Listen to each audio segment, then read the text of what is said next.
some time. This is the entrance. My name is Ivona Price, and I am CEO of Intercult. Intercult is an NGO, an independent production and resource hub for international projects based in Stockholm. We serve as a hub for local, regional, and international cultural exchange. And we are proud to be an initiator and the leader of collaborative cultural projects, networks, and sharing international and intercultural project competence.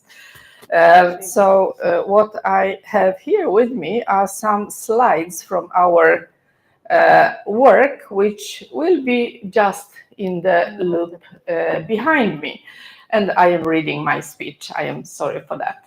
So this 3-day or 4-day, because we actually started yesterday, international gathering in Stockholm is a part of the wider Turning the Tide project, which is led by Intercult and co-funded by European Union's Creative Europe, and here in Stockholm in Sweden by the Arts Council.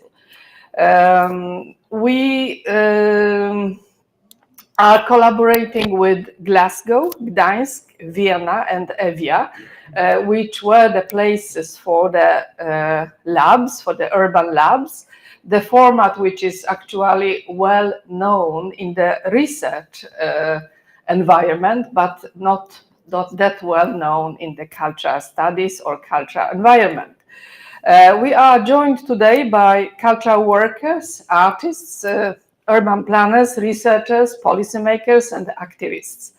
And this mix of expertise, ranging from cultural professionals to urban planners and climate scientists, is exactly what we need to tackle the complex challenges facing our cities. I am not saying solving, because that ambition is much too high, but we are trying to handle it in our way. Our meetings and discussions over the next 3 days, that will be October 15-17, will take place across 3 venues. Here at Vrak by the waterfront, at Kulturhuset, a well-known spot in the city of Stockholm, and Stadsgårdsterminalen on Friday evening, which is an industrial harbor site reimagined as a space for contemporary artistic expression. So Turning the Tide is a 36 months, 3 years international project that Intercult is very proud to lead. The project is, as I said, supported here in Sweden by the Swedish Arts Council as co-financing. Our work is to build upon a pan-European conversation involving via European cities Stockholm, Gdańsk, Vienna, Evia, and Glasgow. We are partnered with organizations and collaborations like Wiener Bildung Academy from Austria, Urban Culture Institute from Gdańsk in Poland, Artit in Greece, Deer Hunter in Netherlands, Fable Vision in Scotland, and the Pan-European Network River Cities. The project Turning the Tide has supported 42 artists all over Europe, out of which 10 in Sweden. We collaborated with big events like the opening of Project Slussen during the spring here in Stockholm in the Old Town, and we have been also a major part of the major events like the Stockholm Culture Festival. Our belief is simply simple but powerful. Making art is actually making the world better. Turning the Tide uses socially engaged artist practice as its cornerstone and the main area of focus. The project objectives include creating positive and open networking places, piloting new ideas with target groups, and offering high-quality training and peer-to-peer learning for artists and practitioners. So key activities, which you also can see on the slides, include artistic residencies, both local and international, the creation of cartopological maps of the participating cities, major events such as Climate Summit in Glasgow, international urban labs like this one in Stockholm, which foster transdisciplinary approaches that cross various sectors and domains.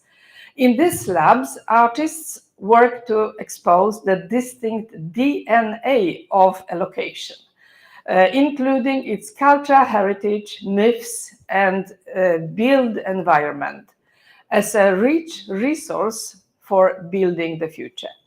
Artistic work is developed as prototype based on listening to local citizens, which city planners can subsequently incorporate into future plans. The labs support a transition towards more participatory governance. Art is a vital tool to communicate complex climate issues. We use performance, installations, and interactive works to spark curiosity and dialogue. Art doesn't just talk about climate change. It immerses people in it, making them feel, reflect, and act. So here in Stockholm, I am sorry, our lab focuses specifically on one of the city's most crucial resources, water. Our event focuses on Slussen, which part of you has seen this morning as a study visit. And Slussen is our most important technical water installation with a new lock that separates the lake and the sea. Supposed to last 80 years, supplying the city with the drinking water. Few of us consider that the water in our tap today has been stored in Lake Mälaren for 10-15 years before it reaches us, and that it may end in 2050. How old will you be in 2050? No, we don't know. I'm just wondering, are we working for us or for the future generations? So this is precisely where the culture steps in. Culture is at the heart of the shift we need to visualize for ourselves. Our project creates a platform for collaboration, new friendships, brave ideas, supporting dialogue with whoever wants to listen, and hopefully adding a pinch of awareness and will to act. So today, the 15th of October, our focus is art as a force for social change. That day is dedicated to connecting creativity with concrete strategic approaches and is designed to move us from awareness to driving real-world impact. We will emphasize the interdisciplinary exchange between artists and scientists.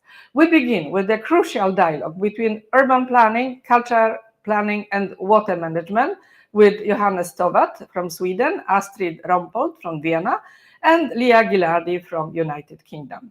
Later, we will explore international approaches, including the presentation of the cartopological map of Stockholm by Dear Hunter, to see here on the table later on. We will also take a look into discussions on climate change and artistic research on biodiversity with examples from Seestadt Vienna by Bernd Herger and the Polish artist Kamila Homicz. And hear about vital work related to social engagement through art, such as focusing on post-fire recovery in Greece with Valia Altmani and Froso Papadimitriou, and examples from Baltic Sea water management in Gdańsk, Poland with Natalia Cyzan and Bartosz Zimniak. The loaded program of the Stockholm Lab will give you the direct access to international experts and practitioners. We have a full program ahead, so thank you once again for joining us. And let's take a look at the state-of-the-art examples from Battlefield of Art as a force for social change. And you know that the conference continues tomorrow and on Friday. So to formally open our proceedings, it's now an honor to invite Her Excellency Mag Doris Danler, the Austrian ambassador in Sweden, to the stage for the opening remarks. So, Mrs. Doris Danler, please take the floor. Something was wrong with the need to put them up here. Thank you. Can I move it a bit? Good afternoon, everyone. It is my pleasure to welcome you to this gathering that begins not with politics, not with statistics, hopefully not with fear, but with people and with imagination, and with something that is very often underestimated: art and culture. Art doesn't claim to have all the answers, but it does ask the hardest questions. It holds up a mirror to society, makes the invisible visible, and sometimes the unspoken urgent. In a world flooded with data and overwhelmed by noise, art cuts through. Art has the power to move us before it convinces us, to stir sympathy before it demands action, and to give voice to those who haven't been heard before. Throughout history, artistic expression has shaped revolutions, changed power, and helped societies to imagine new futures. Austria's own cultural journey offers one example among many. At the turn of the 20th century, artists like Gustav Klimt and Egon Schiele, together with the Vienna Secession, challenged convention and decided that to every age it's art, and to every art it's freedom. And actually it's still written on their building until today. They believed that art should not serve authority, but question it. That creativity must reflect the complexity of a human being. Even today, from Vienna's contemporary art spaces to community-driven projects across Austria, Austrian creativity continues to push boundaries and connect the local with the global. It shows how art can bridge histories, geographies, and perspectives. A conversation that is never complete, but always evolving. Today, as we explore art as a force of social change, I invite you to think not only about the famous art movements or famous artists, but also about the everyday acts of creativity that challenge norms, inspire hopes, and plant the seed of change. Because sometimes a brushstroke, a melody, a story can shift society more deeply than any law ever could. That's why it's so important that this event brings together voices from across borders and disciplines. Because today's challenges do not recognize national boundaries, and neither should our solutions. International collaboration is not just helpful, it is essential.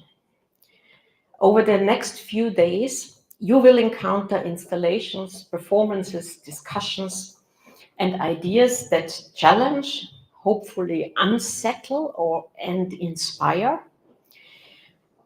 You will experience how art communicates complex climate issues, foster public engagement, and inspire action.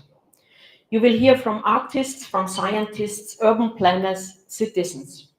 And I am proud about the number and the variety of participants from Austria, several artists, politicians, a historian, urban planners.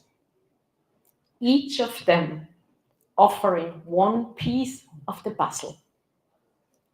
Turning the Tide, the Stockholm lab, is a true laboratory of possibilities, where creativity provides direction. Let's hold on to one simple truth. When art and society move together, positive change becomes possible. So I wish you a very successful conference and an inspiring time in Stockholm. Thank you very much.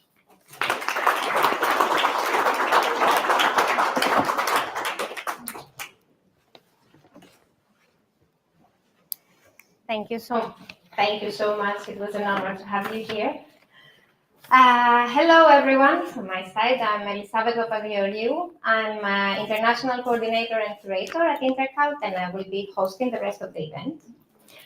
A bit of practicalities issues. I hope that you all got your tags here and you answered your questions. But you can also scan here and you will see the full program of the day. It's also over there. And after the event, you will see some QR codes around. It's for our evaluation. It's really needed for the future.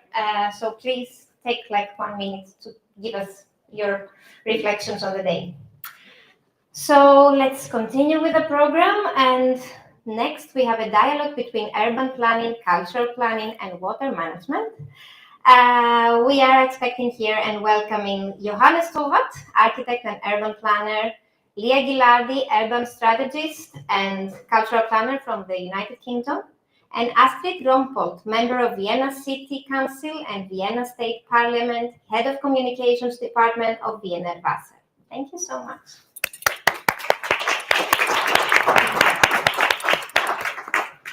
I will put some, maybe I need some help with some chairs here over here. No, you can. It's okay. I will fix that for you.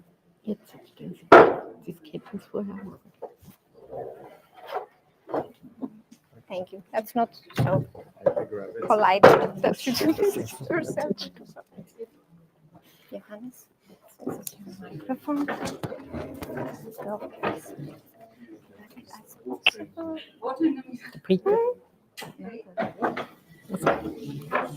Thank you.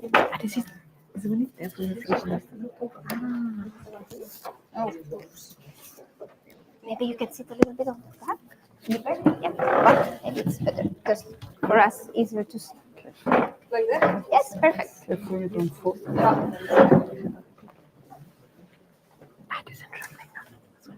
Thank you. I got ghost pimples from your introductory speech here about the arts and the culture and the future. Thank you. I had the opportunity a few days ago, I'm so weeks sorry. ago. I forgot my mic. So do I need this? Whatever it is. Okay, whatever it is. Yeah. It's something Light. technical. Hopefully less important.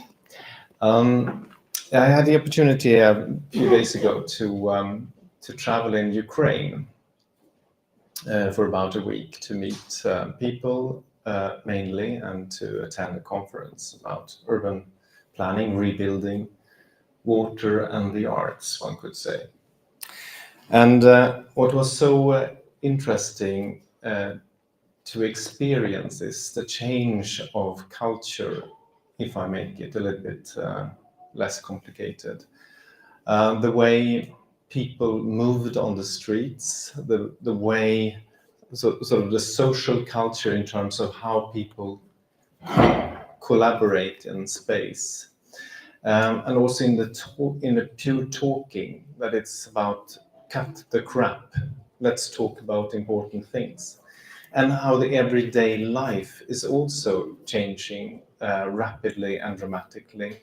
That during the daytime you work with your work, and in the evening you serve the armed forces by supplies, for example. And it was such an interesting experience in terms of I felt like in my childhoods when people didn't have telephones or things that you mentioned, that there was suddenly space and time for talk and real life.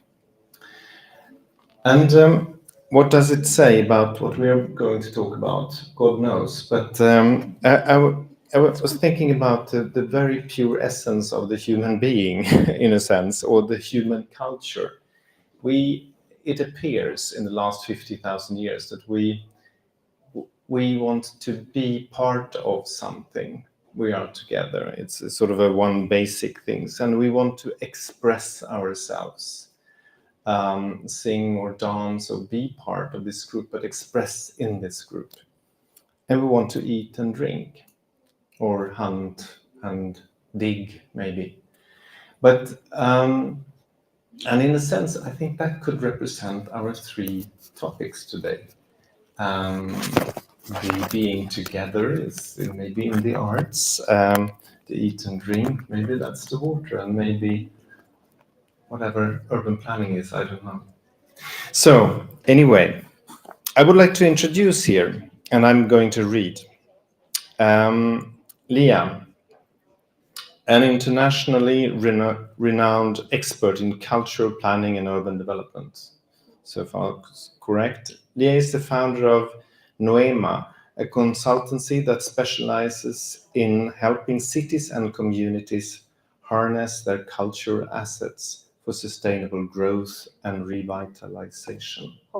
Hopefully. Let's go for it. With extensive experience working across Europe, you collaborate with local authorities, planners, and community groups to develop strategies that enrich urban environments through culture and creativity. Would it be correct to say that you represent the collective consciousness by helping the importance of creativity in this body of social life? Probably yes. Yeah. Good. Yeah. Equally delighted to introduce Astrid Rompot, you've been mentioned, from Austria.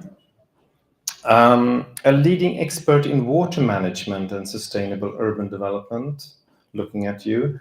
Astrid works in Wien Wasser, the city's water department in Vienna, Austria, where you are at the forefront of innovative projects aimed at enhancing water resource management and integrating sustainability into the city structure. Yeah. Would it be correct to say that you are an ambassador, for the harmonious balance between urban growth and the wells or the springs of life hidden in the surrounding mountains of Vienna? It would be an honor to be. It would be an honor. Good. So now we are on track. Let's say, as I vaguely stated here in the beginning, that we three, urban design architecture, shaping environments, and the culture in a broader sense, and water is actually the same thing, that we are very much related. And Astrid, if you first, what does it really mean to plan ahead when it comes to water, and how would you like the water to be understood? That's a question.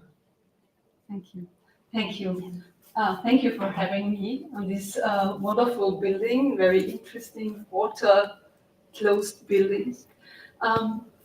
For me, actually, I had a technical education, and one of the teachers, one of the lecturers, Mr. Koch, he was a very stiff, actually really stiff person. If you saw him, he said one thing which I will never forget, he said, water increases comfort. And every day I experience that this is so right. If you look for a place to live, if you go outside, or if you only are searching for a place for your lunch break, you're looking for a place where you feel well. And usually, where do you feel well?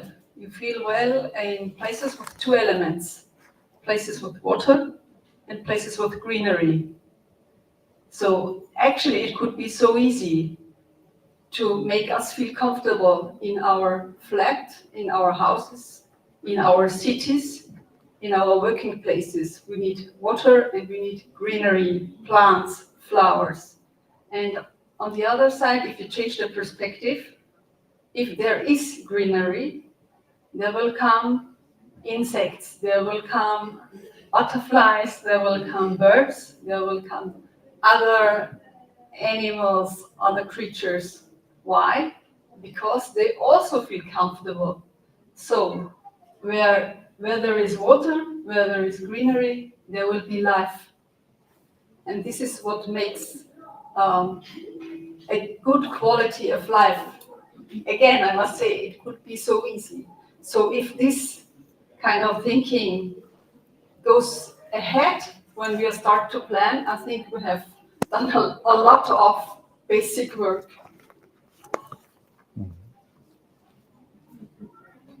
And the arts and water, they are related, right? Yes, of course. Shall I answer now? Yeah, yes, why not? Yes, actually, it has to be related. If we were talking in a smaller group before midday about the water supply of Vienna, and someone thought it has been there for more than 1,000 years because of the aqueducts. We have 130 aqueducts leading the water from the mountains to the city. And of course, the ancient Romans were the ones who invented the aqueducts. I guess they invented them. And actually, aqueducts are not only technical constructions, they are also art. And it would be great if we would nowadays also always think, how can we make a technical construction, a technical building, the most beautiful construction, so that the ancient Romans thought water is such a precious thing. You must have the possibility to see it from the first glance. You must see it's about something very precious. So they don't saw the technical building in the first step. They saw the precious, the treasure actually. And I think this is where we could start maybe. Leah, Yes. what do you see out there in the arts, the culture, as our way forward? Okay. I have a story and a bit of statistics. First, with the background, I started as studying sociology long time ago, where we occupied the university all the time. So the sociology I learned was really from the street and from the culture of the city I was living in at the time. So since then, a lot has changed in my professional life. I jumped across different disciplines. So I studied a bit of planning, a bit of urbanism, and then cultural management as well in different countries. So I'm a bit of a hybrid. But I prefer, at this point in time, to call myself a cultural urbanist. So I pick from every bits and pieces of information I can get, and then I form my own principles and theories of interpreting society as it is now, and interpreting the role of culture in the society as it is now. Now, first, I promised a piece of statistics of information. A recent Earth for All survey across 17 of the G20 countries, 68% of the people surveyed prioritize well-being over profit when asked the question, how do you feel about where society is now? How do you feel about growth in your city, in your society? 78% they said they prefer well-being, prioritizing well-being over GDP and productivity. 62% believe the national success should be measured by the well-being of citizens, not economic output. Now that makes you think, the well-being of citizens. Now, here comes the question of culture, and here comes the story.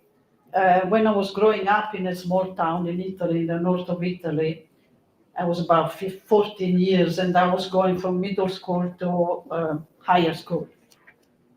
It was a difficult time because my grandparents died within 40 days from each other.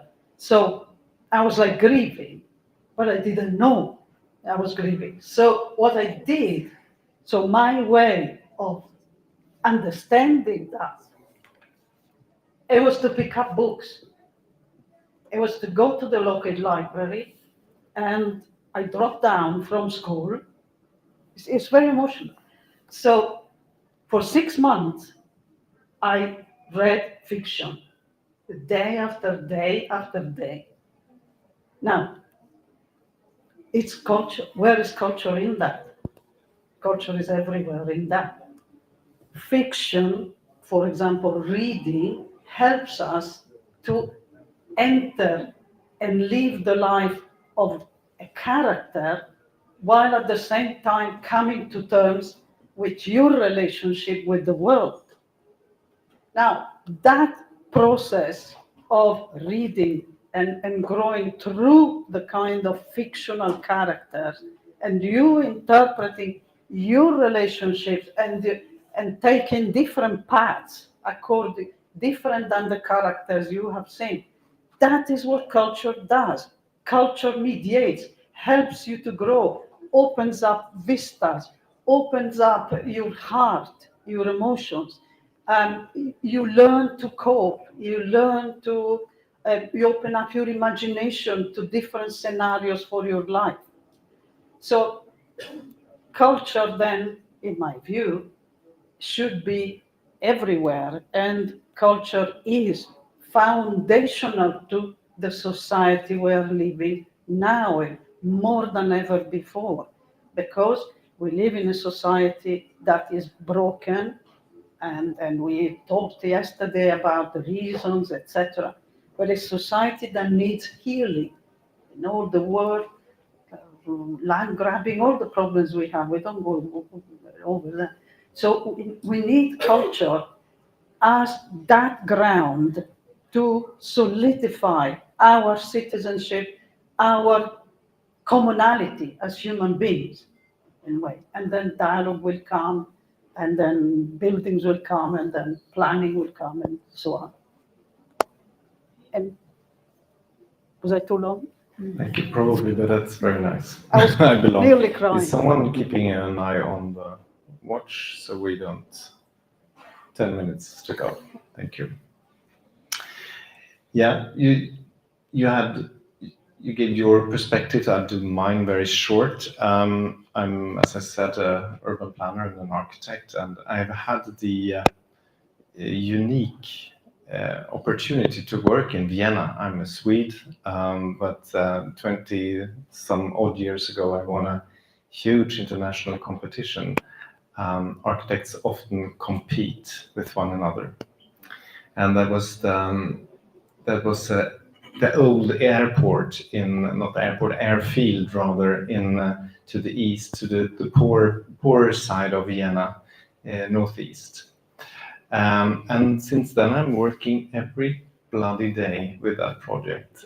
20 years later. And I managed to learn some German on my way to that. And in the middle of that project is a lake. So it has been named Seestadt, the lake, Sjöstaden, the lakeside city. And in about architecture and urban planning, I often say that urban design has to be an act of love, in a sense, because it's like the water. It has these structures that we build up or support or embrace, they got to be part of something. They flow. So urban design is about flows, about creating, making it understood, so you understand the city, but also the opposite, to create possibility to escape. So this kind of balance between the public, the manifest of the social or the society or the group of people or whatever, but also the private. So this is kind of this balance between, and hopefully then the culture is expressed, the culture we think is good for the future. So back to some questions, depending on our time and how speedy we are and how intelligent we are. The number one, let's say then we are part of the same, the three of us.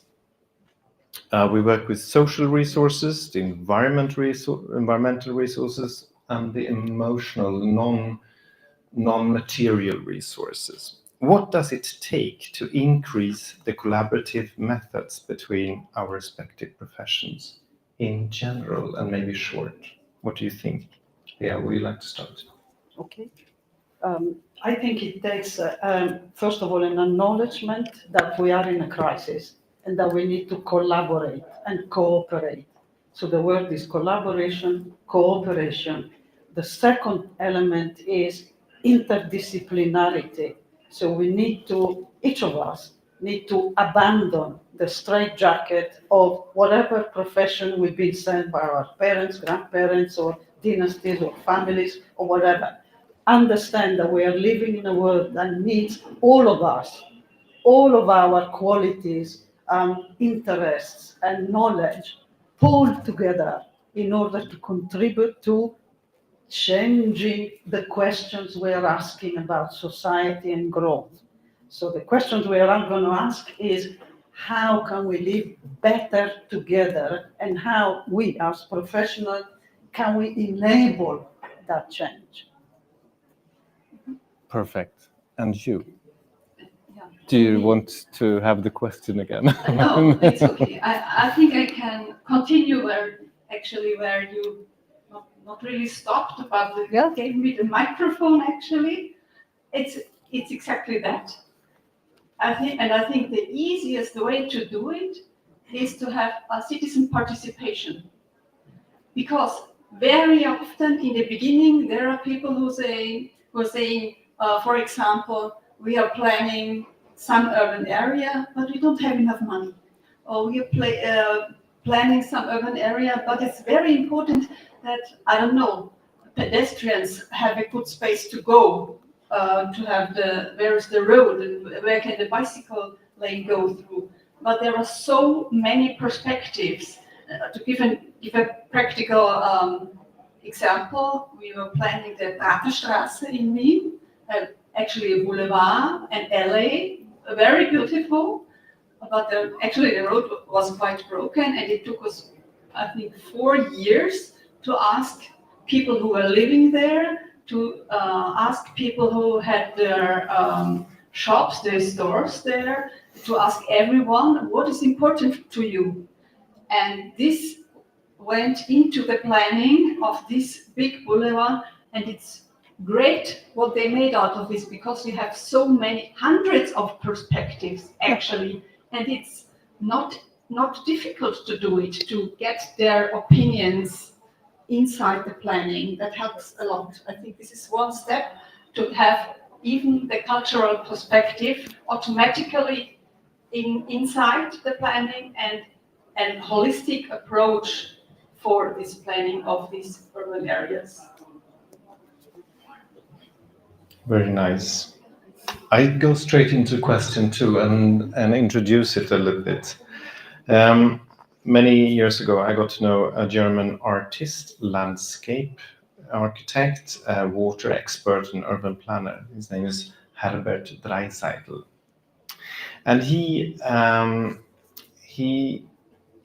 came from the so-called Waldorf movement, the Steiner schools, phenomenon both in Sweden and in Germany, of course.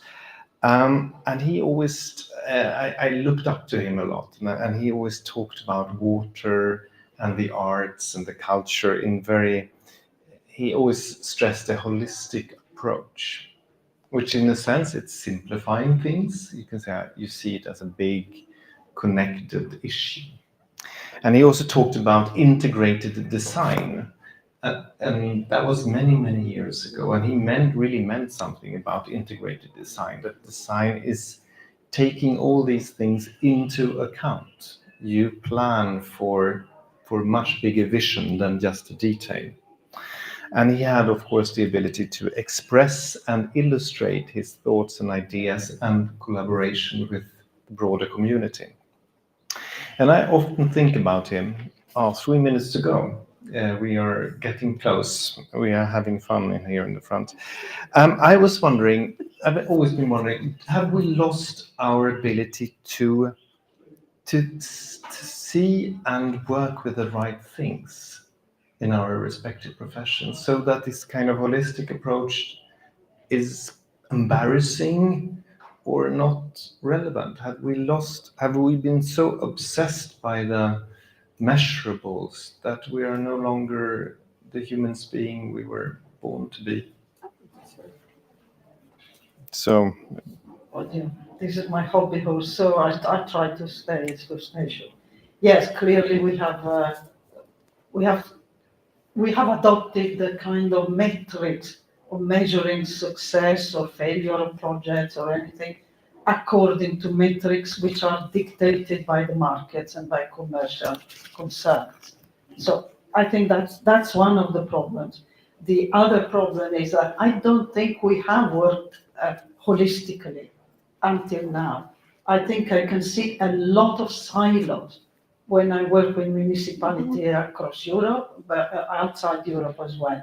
So we need to relearn the techniques of talking to each other across disciplines, etc., but also techniques of using that liminal territory, which is the culture of the place we are working in, starting from there, actioning, getting action from there, activating the stakeholders, the participants, the people who live there, the citizens, etc. These are the glue that we are gonna have to use when we think holistically. And the last thing is that be mindful that whatever measure we take in one part of this ecosystem, we have to take it with strong considerations in respect to the whole, to the health of the whole ecosystem. So if we build too high, if we build a too bigger waterfront development, then we know the consequences of gentrification, and then we know the consequences of disastrous consequences on the other part of the ecosystem, which is the human beings that live there. So in conclusion, yes, we measure too much, and we're still measuring according to commercial, to the market. The market is measuring too much, and we need to shift to more intangible ways and make perhaps no measure, but let it go, let it happen, and that's where culture helps, and that's where culture is foundational if we have the right infrastructure in place. And the last thing I would say, start from where you are in the context. Go with the flow of the context you're working with to build ecosystems. I think we're running towards the very end. So we had some kind of democratic topics here. To any questions, but there are we can have one question. We can have one question, and I have plenty of more questions and cards here, so we could actually continue down in the hall. No, I'm just joking. So questions. We have a coffee break at 3:30 Okay. for half an hour. Many questions. So any spontaneous? Yes. On the mic. Thank you very much. Thank you for this interesting discussion. You're talking about, especially you, are talking about culture and art almost interchangeably. I think it's easy to understand how culture in a wide sense can be used to engage, to create conversations, to build social relations, and what that does for a community. And in that sense, culture is very inclusive.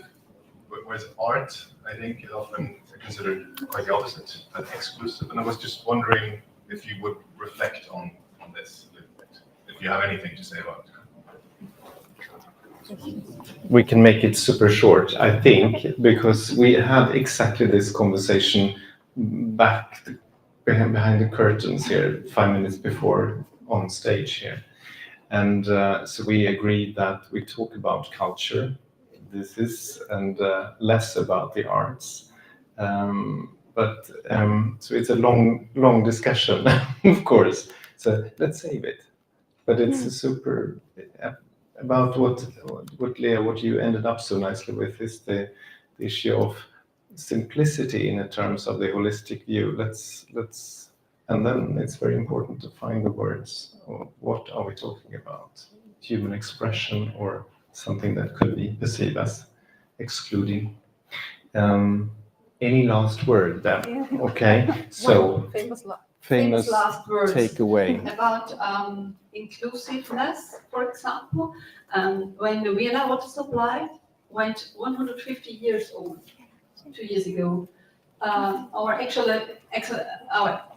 the politician who was in charge of this whole thing, he said he wants to have a new fountain, a huge, great fountain to celebrate this very important anniversary.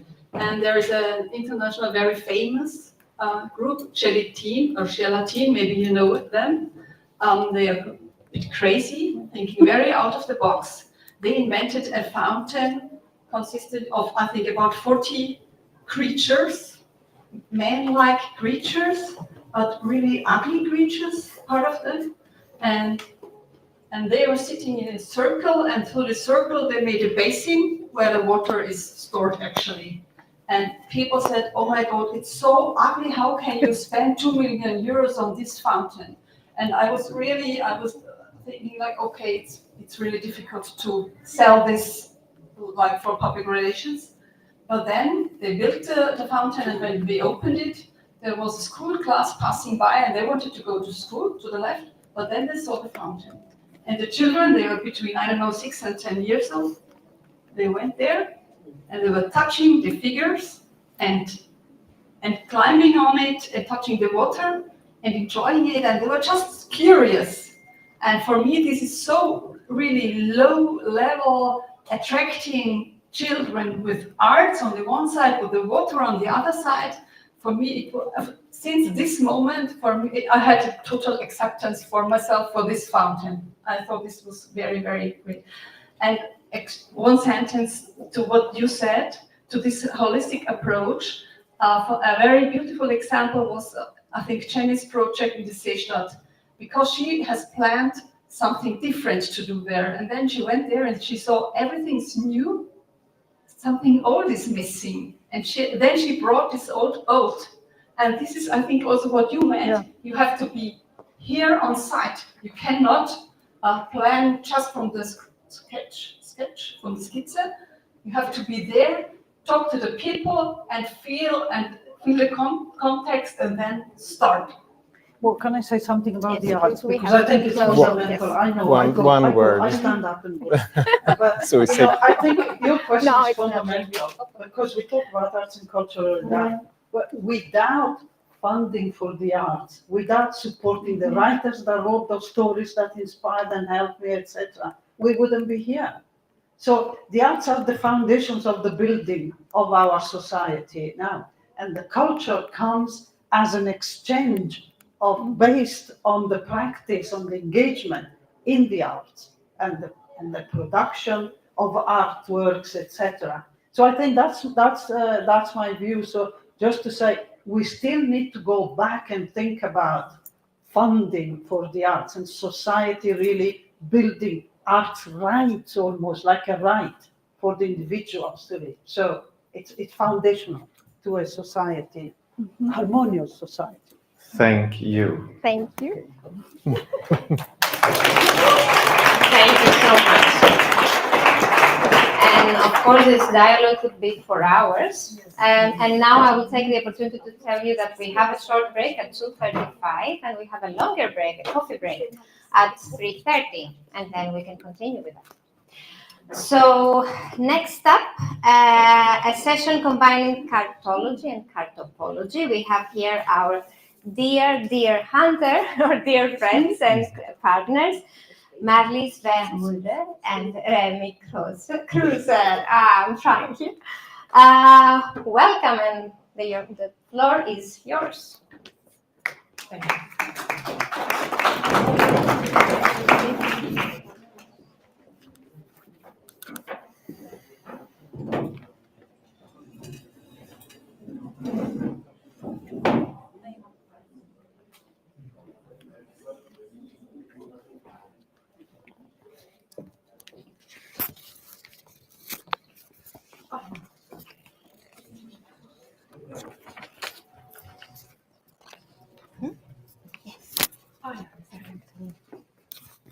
Is it okay? Okay. Yeah. Good afternoon, everybody, and thanks for having me and a nice conversation.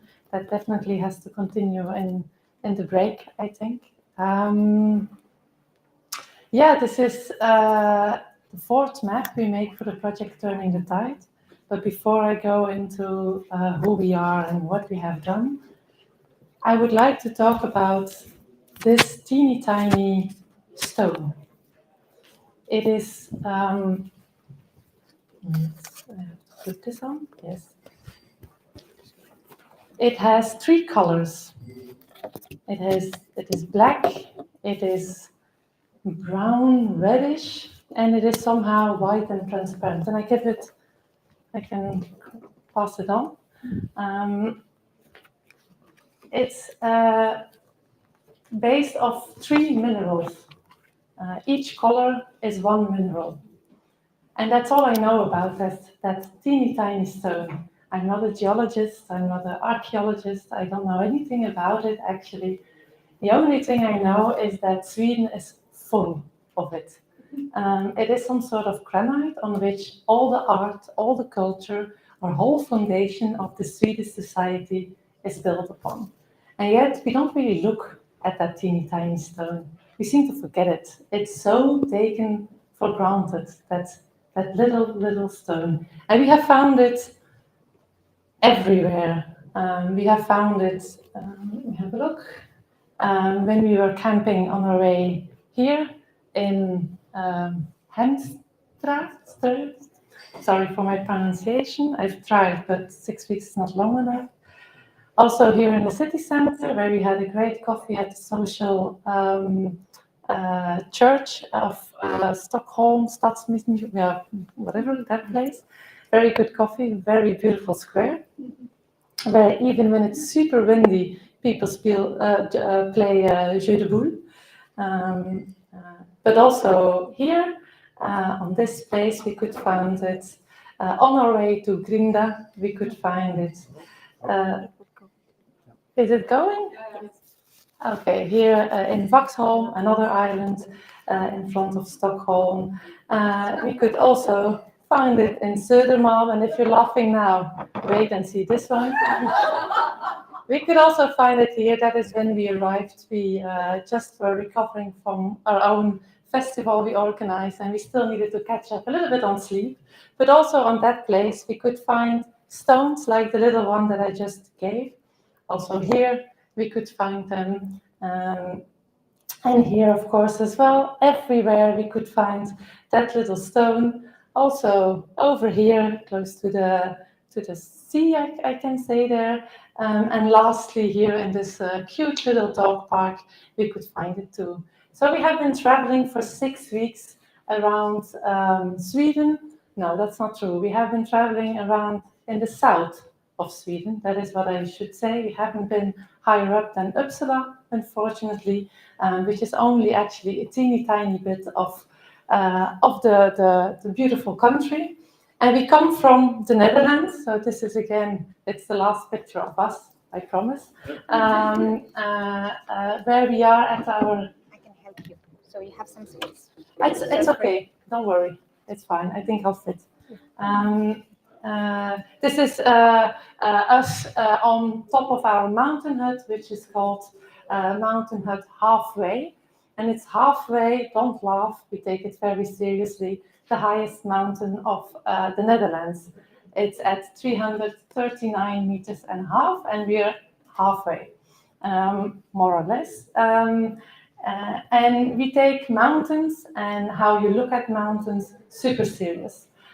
It makes you feel small, it makes you feel connected, it makes you look at every rock, it makes you see all the colors, it makes you humble, it makes you feel connected to another person with whom you try to summit a place. And also in the Netherlands, we take it very serious because that is how we depict the Mount Vaals, the highest point of the Netherlands. And for us, it's a way of looking at the world. It's a way of being sensitive. It's a way of being close to not only nature, but to environments, close to one another. And it's something that we tend to forget. And we're not at the summit, but we're halfway. And to relate to what has been told in the talk before, we have to be multidisciplinary or interdisciplinary or whatever you want to call it. So we have to be halfway our own discipline and open up to other disciplines. And that is hard. We never say it, but that's super hard. To collaborate with somebody that we don't know, that has other values, that has other meanings, that has other points of views, that's hard. We simply, I cannot stress that enough, but that is where good projects are taking place. Only this project, the Turning the Tide project, all the noses are actually the same direction, more or less. But there are people from Greece, there are people from Poland, people from the Netherlands, from Sweden. We all have different points of views. And yet there, and even though our noses are the same direction, it's already very difficult. We're managing super well, I think. So collaboration is being halfway, not trying to be at the top for us. So that's also one of the reasons why we like mountains. And we're not in Amsterdam or in The Hague or in a huge city, but we're really, really in the south east of the country, close to two other countries. So next year there will be this conference at our place, and I'm going to jump there, that little roundabout thingy, and here is the three countries point. So here, Belgium, the Netherlands, and Germany come together. And maps of mountains, so also this map of the mountain Vaals in the Netherlands, are super interesting. And I'm going to show this very briefly, but I'm going to explain it a little bit. Because this map is actually not one map, but it's made of three maps. Because national topographical maps have the tendency to stop at borders. What an idea. Because here in the middle of Schengen, we can cross the border without any problem. We feel safe even with one leg in one country and the other leg in the other. It is all fine. And still we make maps of only one country. So this map tried to do it differently. This map tried to combine three different maps together. And you can see that. I think the urban planner here, Alexander Tomat, had already seen it, that the city on the left side of the border is black and white. And all of a sudden you go to the right and it is pink and gray. Even though it's the same map, it's not the same city, but it's almost one city. The same for the green. The green here, it's not that the forest is so incredibly changing when you cross the border over there. So we use another legend. And you could say, how silly is this? It is. It is super silly. But this map is used a lot in our environment because it's one of the only maps that combines those three parts of those three countries. And what is on top of that, this map is made by the Belgian National Geographical Institute, and it only provides the Belgian legend. And that you could say that's super silly, again, yes, but I found that also super cool, because if you live in this region, you don't need the other legends, you just know. So in its incompetence, this map is showing so much of this region and of how people live there. by always having to be halfway legends, always having to be halfway legislation. So this map is actually showing very beautifully how we live there. And maps do that all the time. And also here, we were lucky to live just above one of the most famous publishers of maps of Scandinavia, Calazo, if I'm not mistaken. They make these beautiful maps of Lake Mälaren, if I'm pronouncing it well, I'm looking at Elizabeth. They make super beautiful maps. And Lake Mälaren is the lake that provides the whole of Stockholm and its surroundings with water. And Slussen is where it gets connected or not connected to the sea. So this is a super huge lake. It took us 2 days to drive all the way around it, and we came across a lot of cool stuff. But these are the maps that they make, and they have been made together, those maps, because it's maps for ice skating. It has been made together with organizations that organize ice skate competitions to know where it is safe when to ice skate. So it is a collaboration, a social collaboration somehow. So these are other maps they make, but maps are everywhere. Seriously. From now on, you'll see them everywhere. To give an example, this is a teeny tiny map. Let me have a look. For somebody I don't know because it's in Swedish, but that's where it is. And if you look on our Instagram account, you will find plenty of that sort of little videos because they are everywhere. And I bet in this museum, there's at least 20, at least. So saying that maps are old or that they're only digital or that we don't use them anymore, but bollocks. We use them all the time to understand where we are, to orient ourselves, to be able to look from a more abstract point of view. So how come we don't make more different ones of them? How come we always use the same types of maps to say that we live in so diverse world and we have so many difficult challenges, yet we use the same types of maps, probably based on maps like Google Maps. How sad is that? That is what Remy, who's standing there, and I try to overcome with what we call cartopology. Cartopology is a combination of cartography and anthropology. So we try to make maps by becoming dependent on a place. So by using anthropological fieldwork. So we stayed here to make our map of Stockholm. We stayed 6 weeks here, and we do that in every place. So every place we map, we stay there, we live there. So no, we don't do 2 projects at a time. It's impossible. I can't split myself in 2. So no, we can't let somebody else to do it. No, I want to be there. 1 project at a time, taking the time to become dependent on that place, and from there on, try to give or have some new insights. And because we're with a lot and standing around a table, and this map that we made for Stockholm, there's only 2 copies of them because they're a series of 4 and 2 have already been sold. We also made small versions of it that we can give you as some sort of sneak peek. You can see how this works. Oh, and it's with music right here. So we have been drawing. We have had the luck to work at Varkfabriken. Maybe some of you know that place, where you can also visit the map, which is, it's 1 for each, yes, sorry. Where the map is also being exhibited till the end of the week. So we have been drawing a lot, and drawing is, of course, super inefficient. It is. It takes a lot of time. I'm gonna stop those because they make a little bit too much noise for me. It's the first one, of course. Yes. It's super inefficient.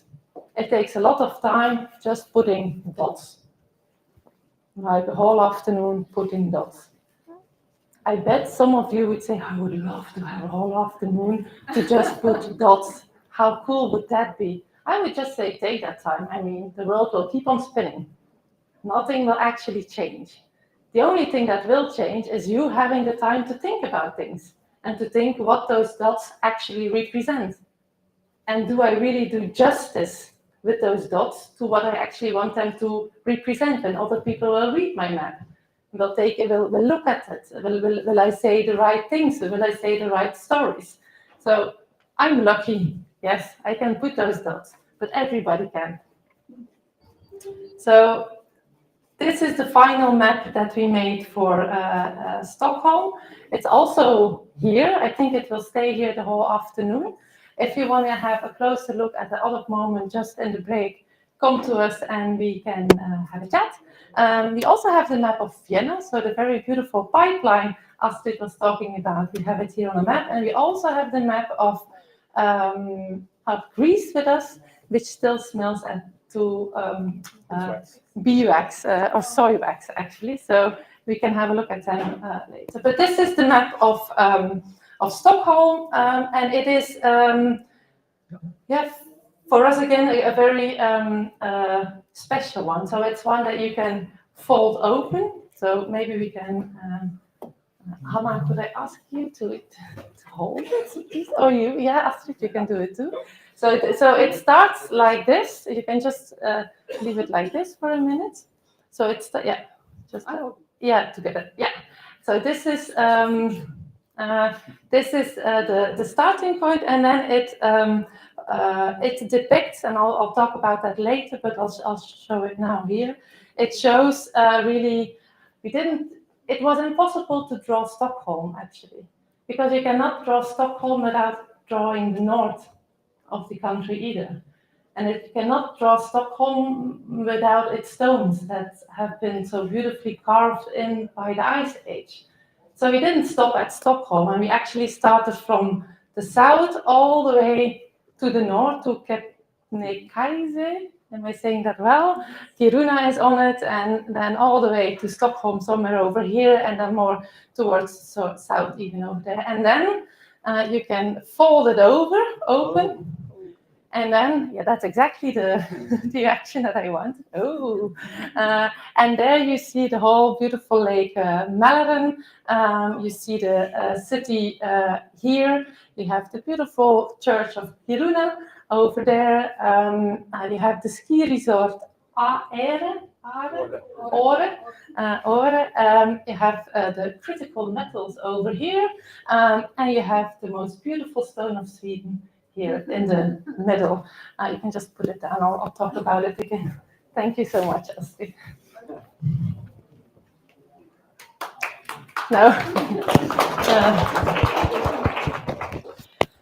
We have 4 of them, and what I haven't told about the map yet is that this time we glued it like a very old map on textile, and the textile we got from Stadsmissionen, so it is bound to Sweden forever in a way.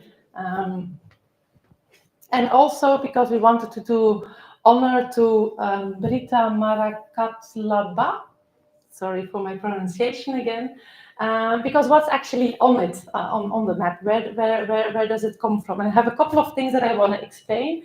First of all, we try to capture stories. And one of the stories were told by somebody we met while we were visiting the very beautiful stone carvings around Lake Mälaren that you can see on the first picture here. They're incredibly beautiful rock carvings that are somewhere now in the middle of nowhere, close to Lake Mälaren, but actually once in an ice age or even before, I don't know, was at the shore, at the sea side, because the sea came to all the way to that place around 3,000 to 5,000 years ago. And somebody was telling us about the Ingwas saga. And of course, I'm not very familiar with it, but it was a person going away on boats, getting knowledge and bringing that knowledge back and share it with the people that he came across and with his homeland. And that's so beautiful, because architects compete, that's for sure. But academics do that too, where knowledge and creativity should always be shared as much as possible. A second thing we visited, and we found a very beautiful story and very beautiful drawings, were the ones of Johan Turi, which we found in the Nordiska Museum.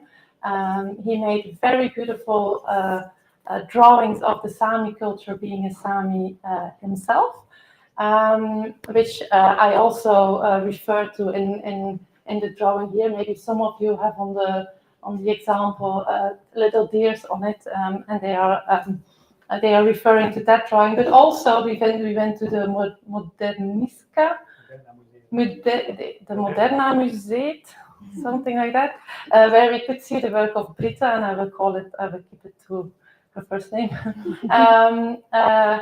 who also made a very beautiful work of what is happening in the north.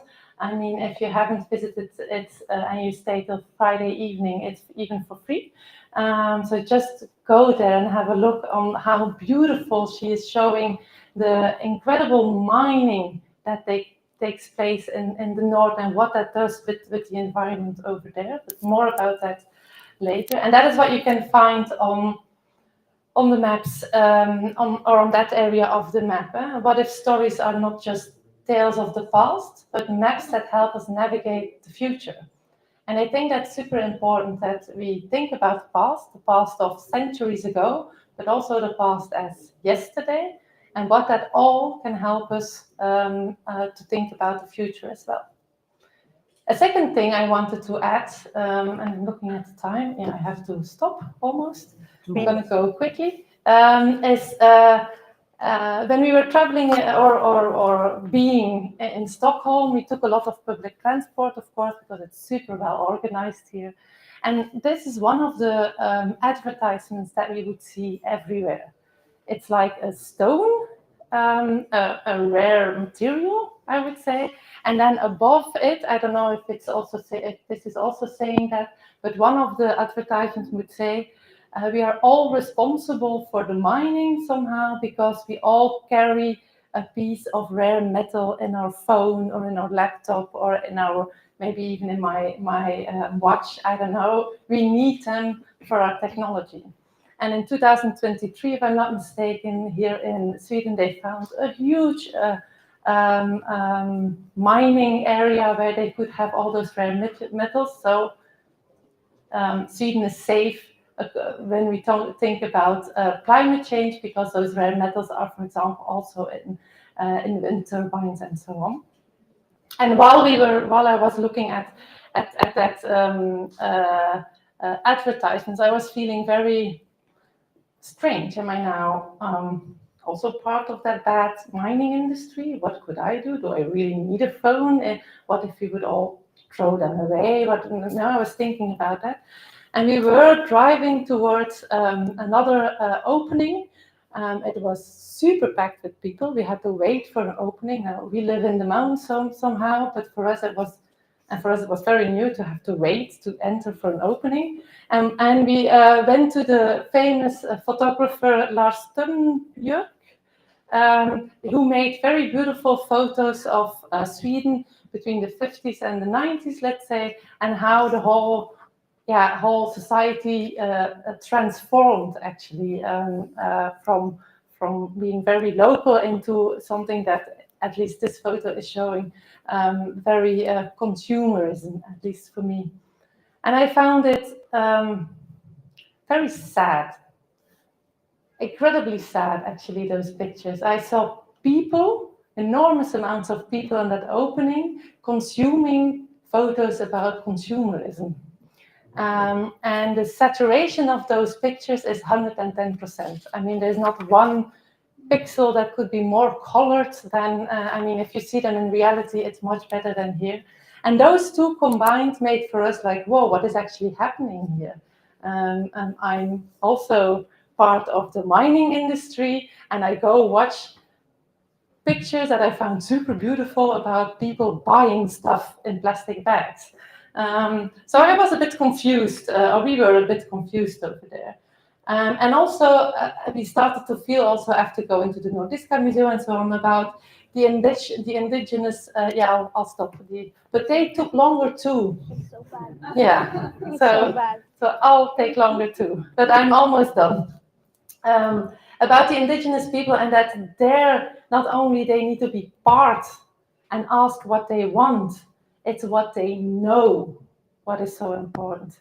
And it's not knowledge like we know, it's knowledge like we don't know, and that's why it's so important that they take part in any decision that we take, and not just like, oh, let's take an artist because it will add creativity, or let's take a Sami because that is ethically how we should do it now. No, let's take them serious.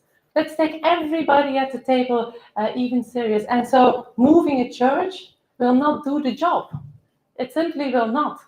We should engage them much more, even though having a live stream of 2 days of a church moving from one place to another is kind of cool. And then one last thing that I want to add, and then I'll shut up. That's fine. Is the geology of. I mean, rocks are for us coming from the Netherlands. Are very cool. I mean, we only have sand and clay, but here you just have rock, and you cannot dig somehow, and you're safe somehow, and they are so beautiful. Like, I mean, this stone is not from the south of Sweden from last weekend, but it's probably from somewhere up north, brought all the way here during the last ice age, and then broke. Imagine stone. I mean, it was my size, breaking. I found that incredible. And here, maybe with the light, you cannot see it very well, but you see the different types of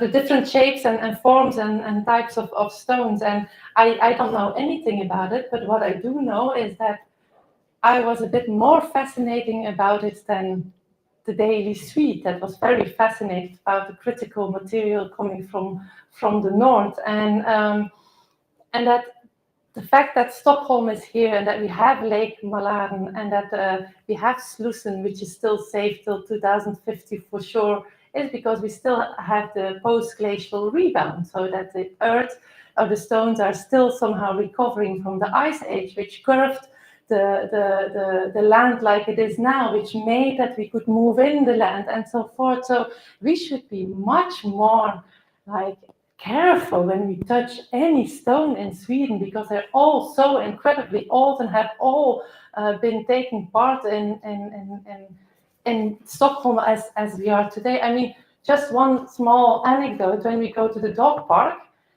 it's only a dog park because it's rock and nobody can build on it. I mean, how cool is that as a dog park? So the land itself tells those stories as well. It's not only people, it's also land. And staying and being dependent on the land is the only way to get to know what the people say. I'm going to quit. I'm not going to show this one. I'm just going to move on to this one. So to endure, we must learn to read the world as a living map. Thank you.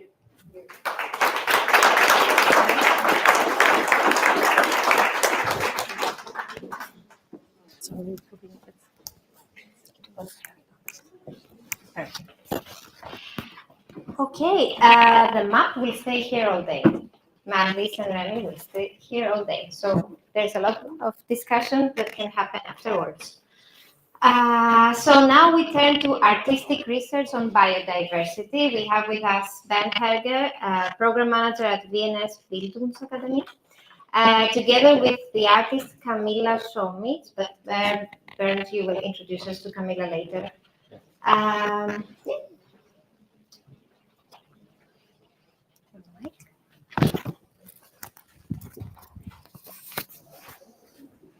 Oops, Alyssa? Yeah, we're trying to remove the presentation. Just close this video. Just close them. No, close PowerPoint. Yep. Yeah. Thank you. Watch it here. Okay, hello. My name is Bernd Helger from Vienna, and I ask you to take your smartphones and scan this code, because this is not a presentation. This is not a pub. It's a museum quiz. First prize, big box of candy, Wien Mannerschnitten. Second prize, and third prize. And it's a quiz about Seestadt Aspern, so maybe Johannes has a bit of an advantage. And also maybe some of the violinists. If you are on it, it will also go through the presentation. So it's question, presentation. So please just answer the questions there, because yeah, I already see there are 31 people in it. And the QR code will stay there, so I can start again. So Wiener Bildungsakademie, we are an education organization based in Vienna, and we work strongly together with the Viennese Social Democratic Party. Yes, you can see here our mayor, one of our latest projects with Liz Gardiner, and yeah, some pictures of our team. Okay, before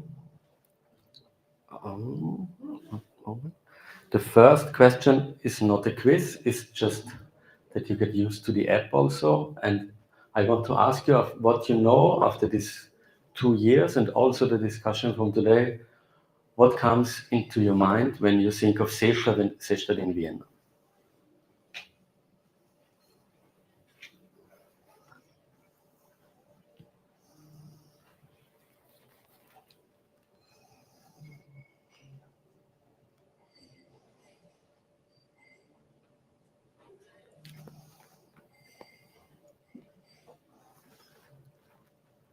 Okay, a lot of answers. The lake in the middle is quite nice. As Johannes said, the lake in Seestadt is like the main point, the name-giving point. But it is an urban development area. It is still in development, and it will be in development maybe the next 50 years or even longer. We see Seestadt as I live there, I didn't say that. We see ourselves as part of this big experiment. And so it's still not finished, and it will be in the next years. So now some questions around Seestadt. Please type now your name. Okay, I did not know there is a sound. Maybe you can make it a bit. Okay. No? What's oh, it's coming again. Okay. The sound. Maybe the guy from the museum can make it a bit. So.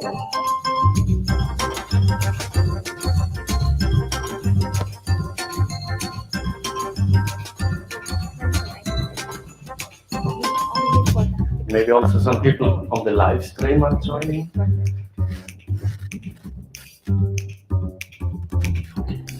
I think we can start. 42 is a good answer. And also one tip, you will see the question here and also on your phone, but please scroll a bit down because it always shows the first 3 answers.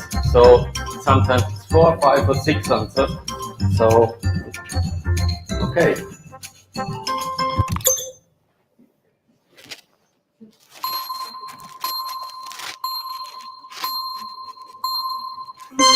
So who is this guy? Is it Louis XIV, Kaiser Franz Joseph, Archduke Charles, or Napoleon Bonaparte?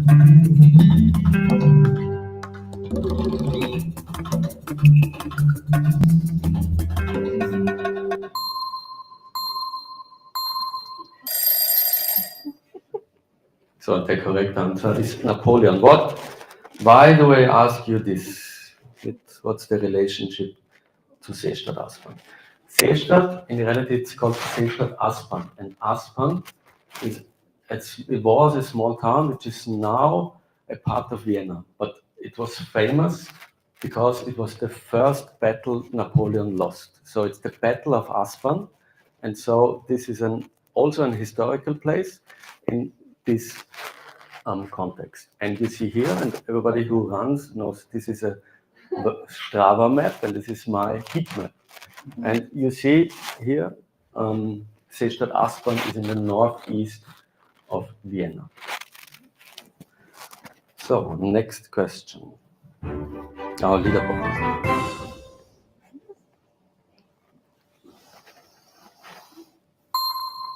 So, who is this? Is it Niki Lauda, Sterling Moss, Juan Manuel Fangio, or Jack Brabham?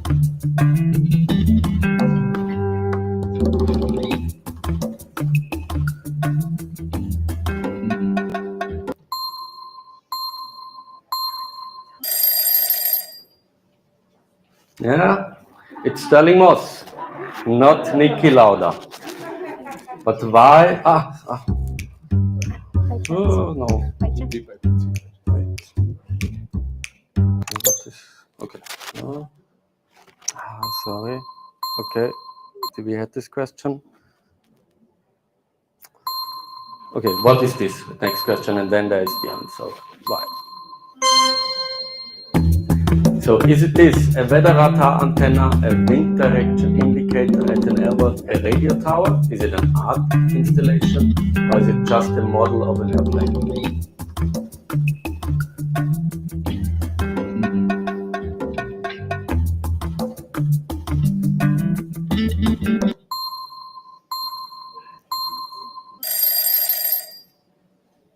Yes, most of you are right. This is a wind direction indicator. So now the answer. Okay, now, before Seestadt was built, it was an airfield, as Johannes already told. After the airfield, the airport, closed, it was a racetrack, and here Sterling Moss comes into the game because he won the only one, what would we now call Formula One race. So this was the track. Of course, Niki Lauda and all other famous Austrian Formula One driver, motorsport drivers made races there, but Sterling Moss won it. Okay, it's coming back. And on here, you see how it looked before the construction started. So we have 3 questions, 2 more to go. So it's like 2 questions in one. Okay, you have to look at your device. When did the first people move into Seestadt, and roughly how many people live here today? You have to have both right to get the points. Was it 2010, 2014, 2020, 5,000, 8,000, or around 12,000?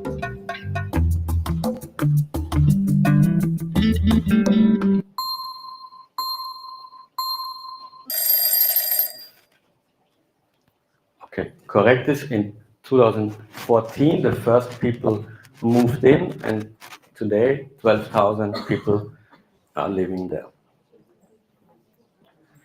So, and here you see a very short timeline. In 25, the City Council of Vienna approves the Seestadt-Aspern project. In 27, the master plan for the biggest urban development area was completed. Or is it correct? And in 2009, the construction started. And in 2020, I moved in. Okay, the final question. Who said no one has the right to obey? Was it Pipilotta Victualia, Vulgandina Langstrumpf? Was it Lydia Sicher? Was it Janis Joplin? Or was it Hannah Arendt?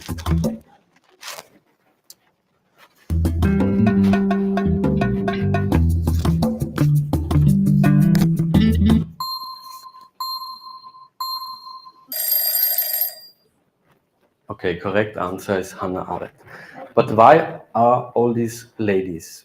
All these 4 and much more ladies and women are related to Seestadt-Aspern. In Seestadt-Aspern, all streets, places are named after women. So there's only one street which is not a woman, but this was like before the idea came up, and one street without a relation to a person. But all streets, is it Hannah Arendt, as you see, Gina Massa Amini, Wangari Maathai, Maria Trapp, and also, maybe interesting for the Swedes, there is a Pippi Langstrumpf park in Vienna, in the Seestadt. Okay, this was like just a quiz, and you can Google online. It's much more to Seestadt-Aspern than these 5 questions, but I think you can now, you have an idea of it. This is what I wanted to give you. And also now we come to some seats. So this was the Turning the Tide group 2 years ago in Vienna. And I think now we can go to the leaderboard.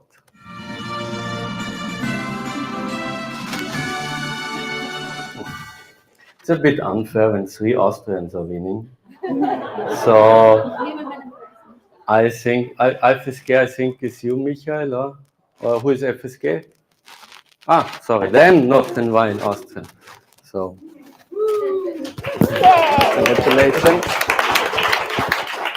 And number 2, Astrid, you said you don't want it. Adrian, is it one of our Adrians? No, who is Adrian?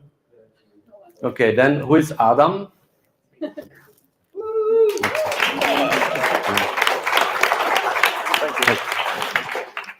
And I think because we don't have a number 5, I know who will get number 3.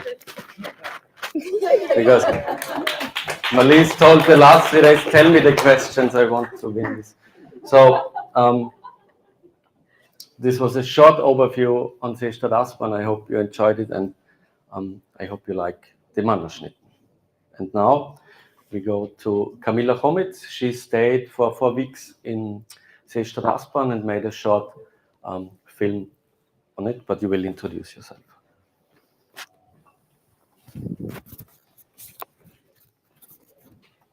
Okay.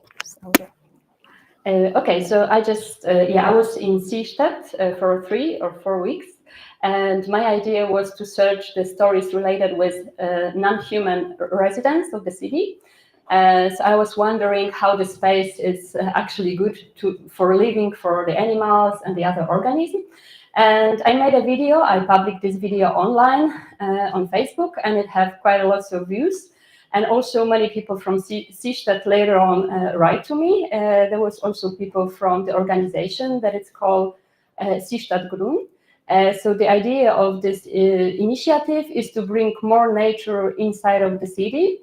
So actually I had this opportunity to go to Vienna during this vacation, and I just record interview with the people from this organization and with some other scientists, and I get another ideas what eventually would be nice to do there in the future. So I just want to present you a video. I made a 10 minutes video, and I hope you will enjoy it.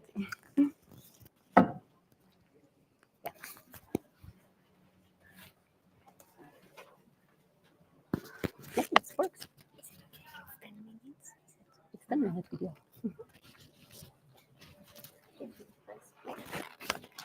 Maria, I don't know, somebody have to press it or up from down? Okay, just so. It's okay.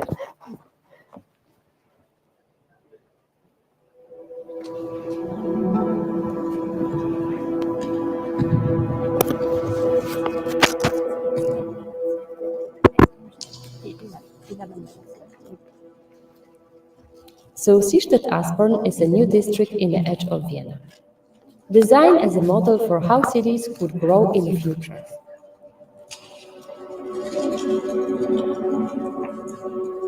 It brings together housing, workplaces, and public transport, all built with sustainability and innovation in mind. At the center of the district lies an artificial lake surrounded by a small public park. People come here to walk, swim, meet friends, and enjoy being outside. But the lake also attracts other kinds of visitors: water birds, fish, and many small animals.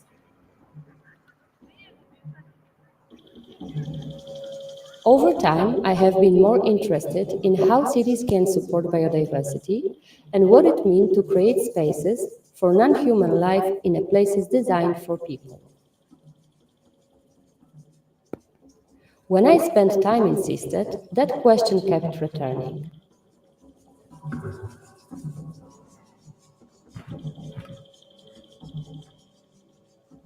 One thing stood out clearly. In the early stage of Seestadt construction, much of the land was covered in concrete and asphalt. The sealed surface is not only increased heat, they also leave a little room for insects and small species to survive.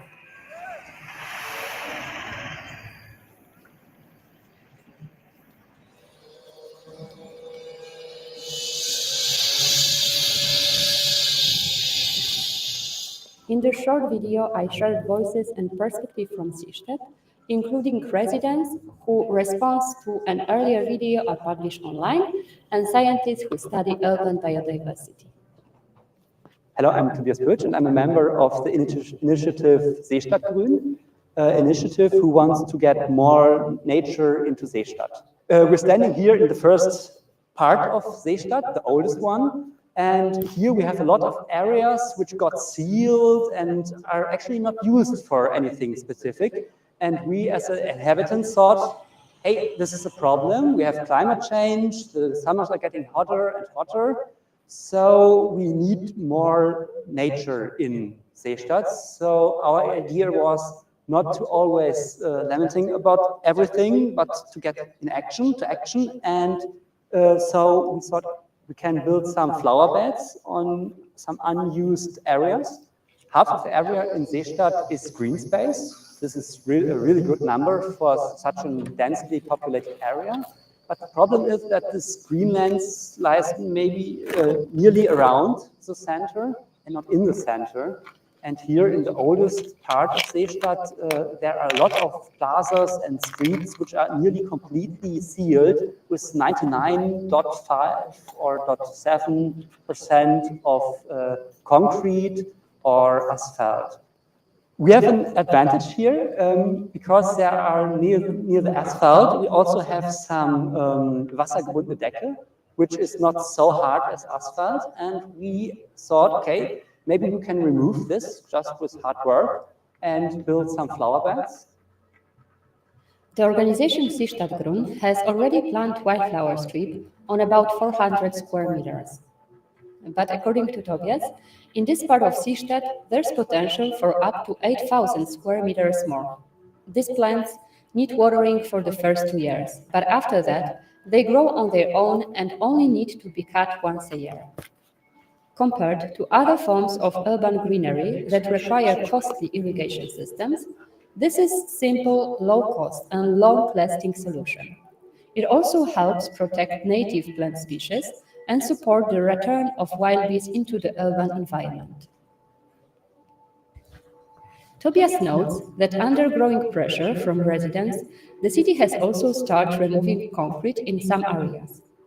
And we also see that with the development of Seestadt, you see in which year which district was built. So here in the first, it is quite sealed, and the newer ones, they are completely different. If you walk there, you don't see any concrete, there are always stones. And so we can say, hey, there is some learning, but it doesn't help us, the inhabitants of the first district, if the newer ones are better, because yeah, if you do it, has been done wrong in the beginning, so it has to be fixed in some way.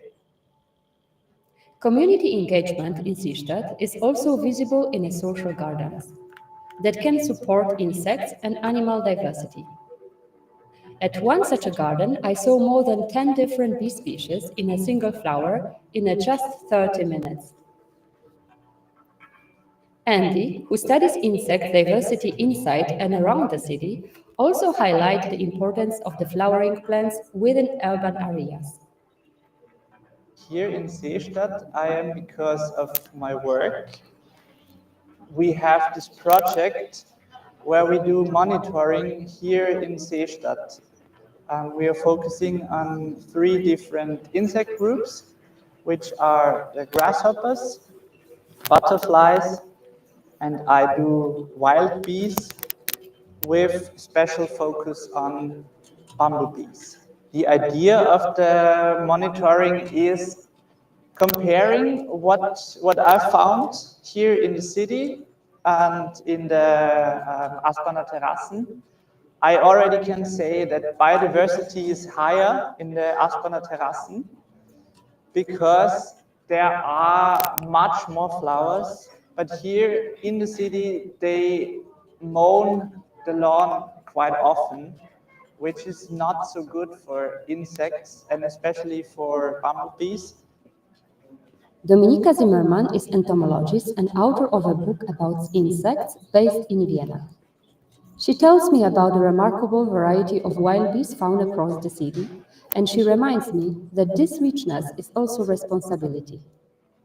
It's hard to believe, but there are around 550 species of wild bees that have been recorded from Vienna, from the capital, I mean, from a city, which is crazy. So this is more than in some entire countries.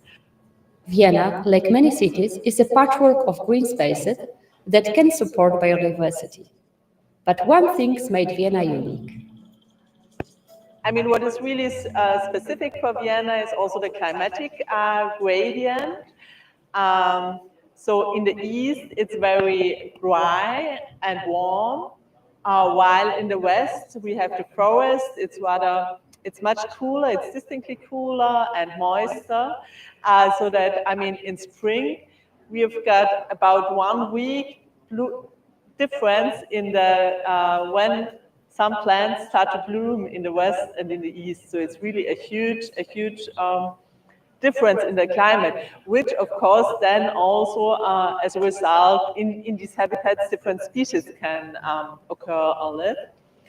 But of course, the east is much more species diverse with the Pannonian influence, so the Pannonic climate, which is kind of a warm and dry.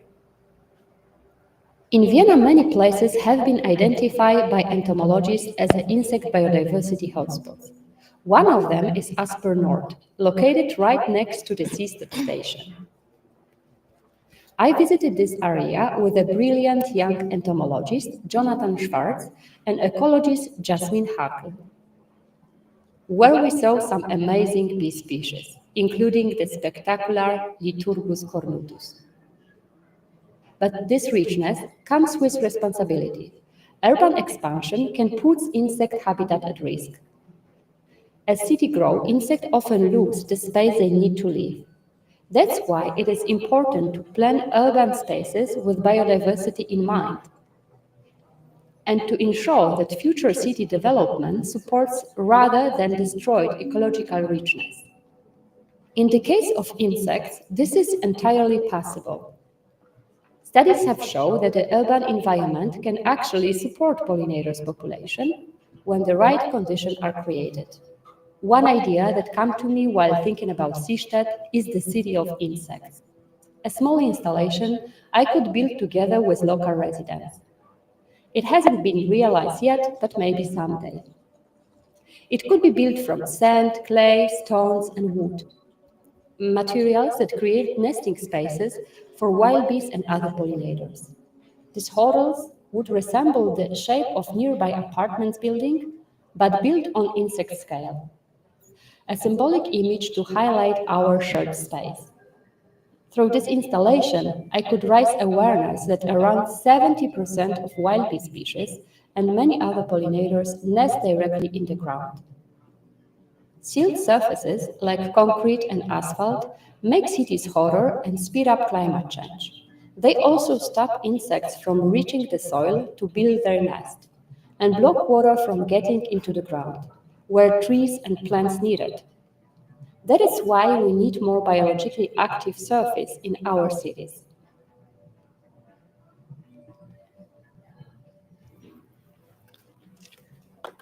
Yeah.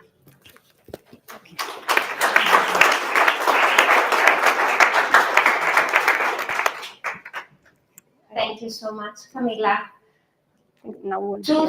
Three things to say. First of all, I'm sorry for the light square here. Who would imagine in October that it would be sunny? I'm sorry. But let's be happy about it. Can I steal your short break because we are running a bit late? But then I will give you a few minutes for the longer one, I promise, with a coffee. Is that okay? Yes and no, I know. Okay. So I'm going to continue with that. So we have the honor to have with us Her Excellency Ekaterini Foudoulaki, the Greek ambassador in Sweden, and I would like to invite her for a few words. Thank you so much.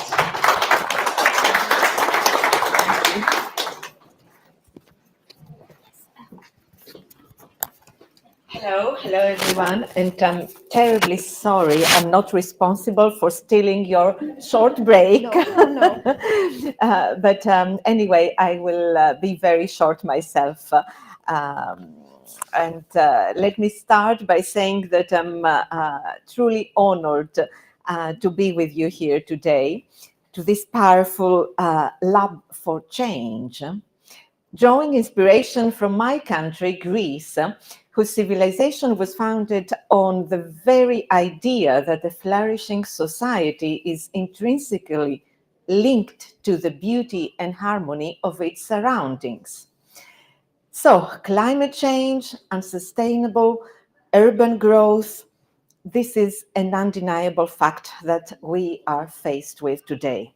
But as artists, you know that the most powerful solutions often come not from policy papers, but from a shift in perspective, a change of heart, mind, and spirit. So, my message today is the message that ancient Greece is transferring. The ancient Greek spirit offers us a blueprint for a sustainable future. It's an invitation to see the natural world not as a resource to be exploited, but as a work of art to be protected. So, very briefly, three, in my view, powerful examples to inspire art and action. First of all, the power of physis, nature, physis in Greek, nature, and nomos, human law, culture. So, ancient Greeks did not see nature as separate. They saw a whole interconnected cosmos. And in this respect, it is the Greek mythology that some of you, I'm sure, are very familiar with, that is full of environmental ethics. For example, there are several myths, but one very particular, the myth of Erysichthon, who was a king in ancient Thessaly, and he wanted to build a magnificent palace, and he ordered all the trees in the sacred grove of goddess Demeter to be cut down. So the goddess Demeter, who was the goddess of Mother Earth, the goddess of harvest and agriculture and crops, became very angry, of course. And that way, when Erysichthon cut down a sacred oak tree, that was it. She became so angry, and there was a curse. One of the nymphs in the forest was dead because of that, and there was a curse on Erysichthon. And which curse was, in fact, to place Erysichthon in a constant state of hunger. That is, food acted like fuel on a fire with him. The more he ate, the hungrier he got. So he sold his possessions to buy food, but he was still angry. He even sold his own daughter, and he was always hungry.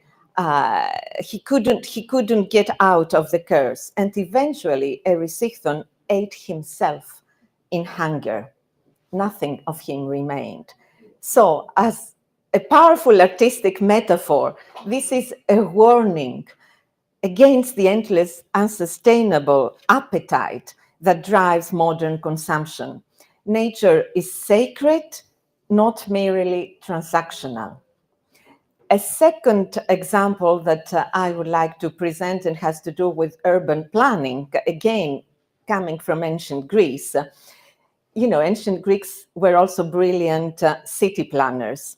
In cities like Olynthus, for example, Olynthus is in present-day Halkidiki. Some of you may have already visited this area in the northern part of Greece. So already in the 5th century BC, Courtyard houses were built facing south to capture winter sun for heat and block the intense summer sun at the same time. So this is a passive solar design, an early form of energy efficiency. Even more, the Minoans, again, some of you may be familiar with this civilization, ancient civilization at the island of Crete and in Knossos in particular, which was Europe's oldest urban center at the time. So Knossos had a very sophisticated drainage and water recycling system thousands of years ago. They understood the value of every drop. So our modern urban art projects can emphasize this ingenuity, using recycled materials, promoting passive design, and accounting for the scarcity of water. And last example I would like to present to you has to do with art as a civic duty, which used to be called liturgia in the ancient times. So in ancient Athens, wealthy citizens often funded public services and cultural events.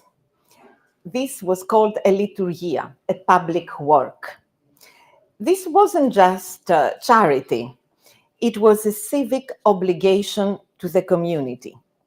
One of the most expensive liturgias was the sponsorship nowadays. So chorigia in ancient Greece. The sponsor undertook to fund the tragedies, for example, and comedies that completed public celebrations at the time and so on.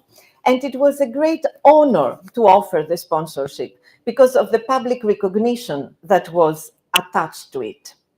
So today, we need to view climate action and urban sustainability not just as a government task, but as a modern liturgia as well. We need your art to become a public work, drawing citizens together to sponsor, for example, a tree, to clean a river or reclaim a public square. Now, with these three examples, I wanted to maybe offer some inspiration from Greek art and civilization. And the ultimate goal, of course, is to use art to restore the ancient reverence for Gaia, Yi, Mother Earth. Artists' creations can be the spark that helps our citizens feel that ancient deep kinship with the natural world. Artists have always been the true architects of culture. So, guided by the enduring light of Greek civilizations, artists can inspire us to a new, beautiful, and sustainable chapter for our citizens, cities, and our planet. So, with this, I finish my small remarks to you. Warm congratulations to the countries participating in Creative Europe project. And to the organizers and the WRAC Museum for hosting the event, and to all participating artists, of course, for their contribution in turning the tide. Ευχαριστώ πολύ. Thank you very much.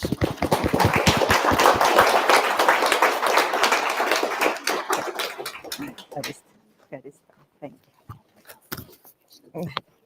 Ευχαριστούμε πολύ. Thank you so much. So to continue in the same theme with Greece, and focusing on post-fire recovery and youth participation, I would like to invite Valia Albani, curator at Artit in Greece, who will also present later Frosso Papadimitriou, the artist that worked in Greece. So Valia, welcome. Hello everyone, good afternoon. I also promise to be brief, so we can all have our break actually.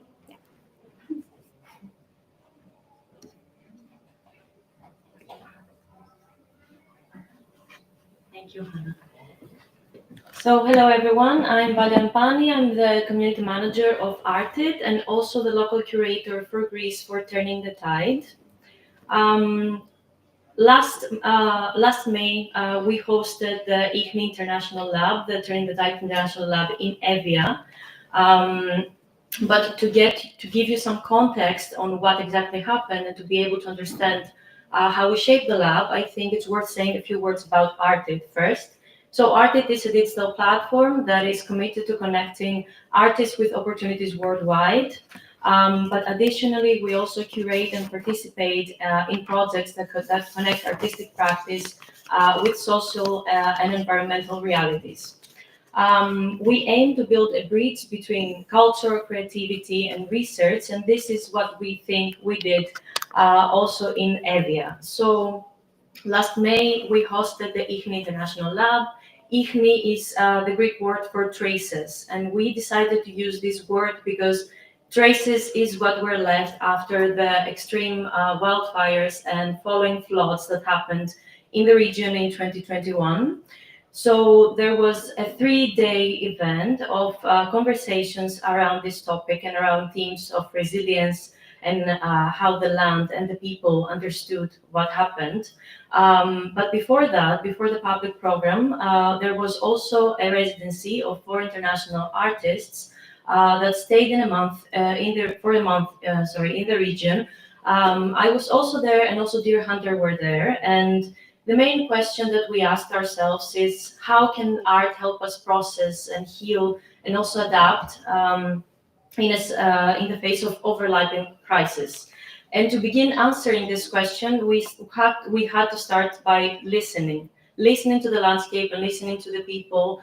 And these are just a few pictures of what happened during the residency. I wish we had more time, but what I can share with you is that we went there and we had no idea how the people would react to us being there, but they were extremely warm and extremely kind with us, and they saw art as a tool to share and to be heard and to make a change.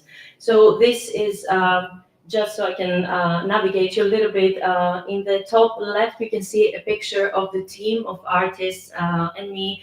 In the 4th Museum of Prokopi. This is a great initiative because it's a volunteer-run museum, run completely by volunteer firefighters in the region that were there during of course, the wildfires and still are trying to make a change and to prevent this catastrophe from happening again. This is also some pictures from the 3-day program, from the conversations and from the artistic presentations. And here, sorry, there was another slide, but maybe I skipped it, but it's okay. You can see the full list of participating artists in the Turning the Tide website, and we can, of course, discuss more if you want. But what I wanted to also point out is that in this round, we decided to blend local and international labs. This means that we had 2 local artists working alongside our international artists, and this was very interesting because there was a blend of different perspectives, people who were already familiar with the region and people who hadn't seen or didn't have any context on what was happening in Evia. Here is a slide with the participating artists. You can see the names. And also we had 2 supporting artists from the region that actually saw the project. They were very interested in participating, so we had them with us. It's Omeros and Yannis Koulouridis. We're also very thankful for them as well. And to briefly also present the work of Froso Papadimitriou, whom you'll hear from in just a second. Froso did a brilliant project. This is the Golden Pine Cone. It was basically a contemporary tale that was constructed by collecting testimonials from the local people in Evia.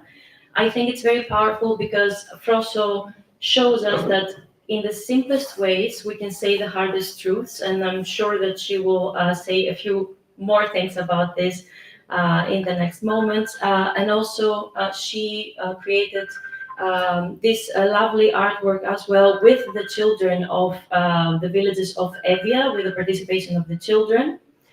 And I just want to end this presentation with a quote by Olivia Lane from Funny Weather, Art in an Emergency.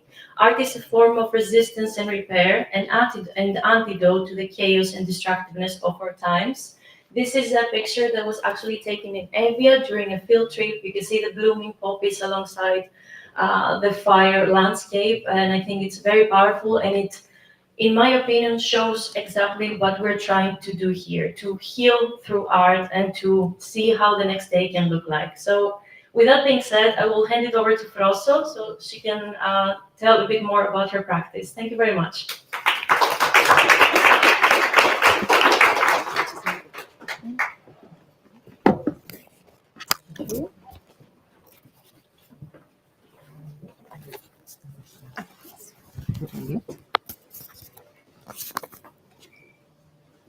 Okay, and do I need the microphone? No, yes. Okay, thank you. Hello, everybody. Really nice to see you all here. I'm going to apologize, I'm going to have to read because me talking and time limit never worked out. So it's going to be, so I'm just going to try and organize myself. So my name is Frosso Papadimitriou. I'm a practicing artist and a designer. I'm based between UK and Greece. I'm also a guest lecturer at the Royal College of Art for the postgraduate program of environmental architecture.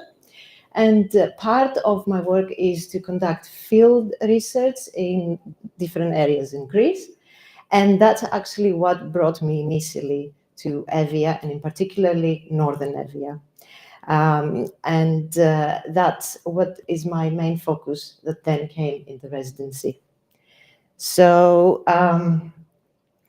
this is Evia. This is where we were in the northern part of that.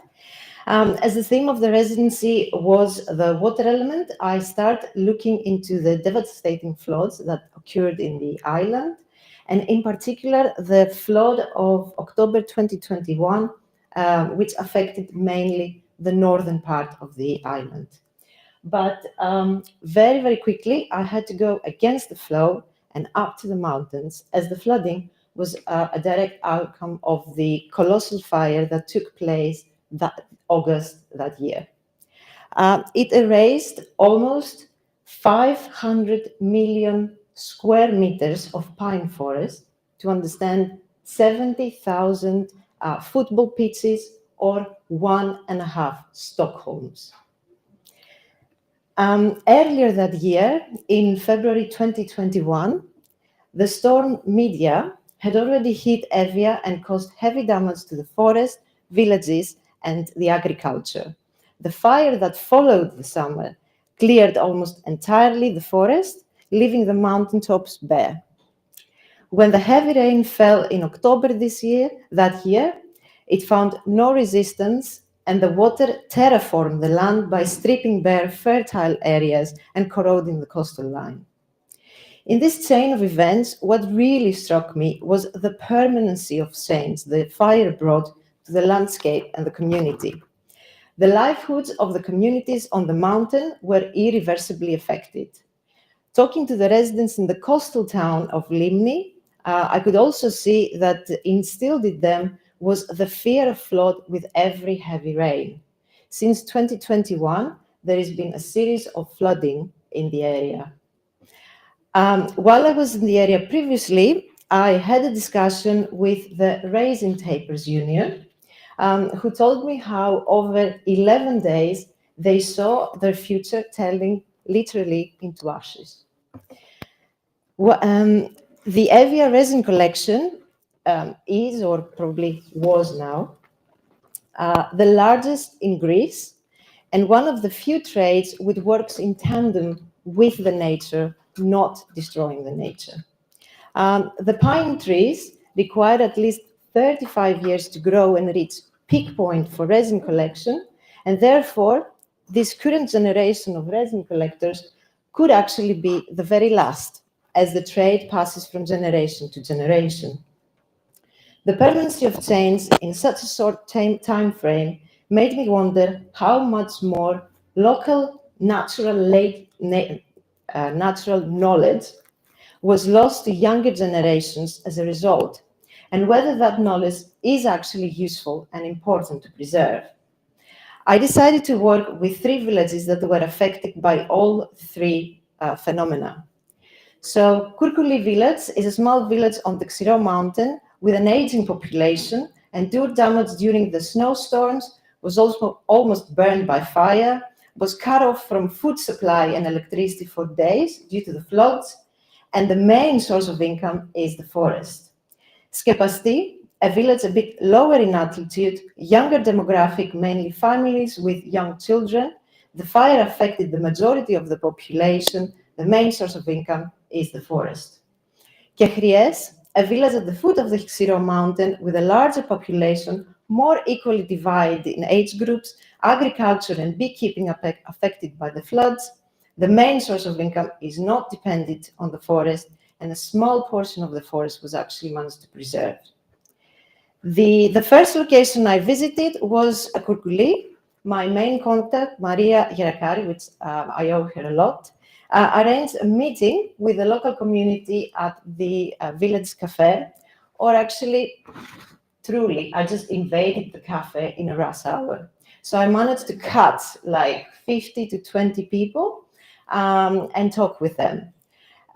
Unfortunately, this is the only documentation I have from all of my encounter with the people from the different villages, because I hadn't had established yet the connection and the familiarity to start taking pictures. I was there to hear them, talk to them, and make them feel comfortable.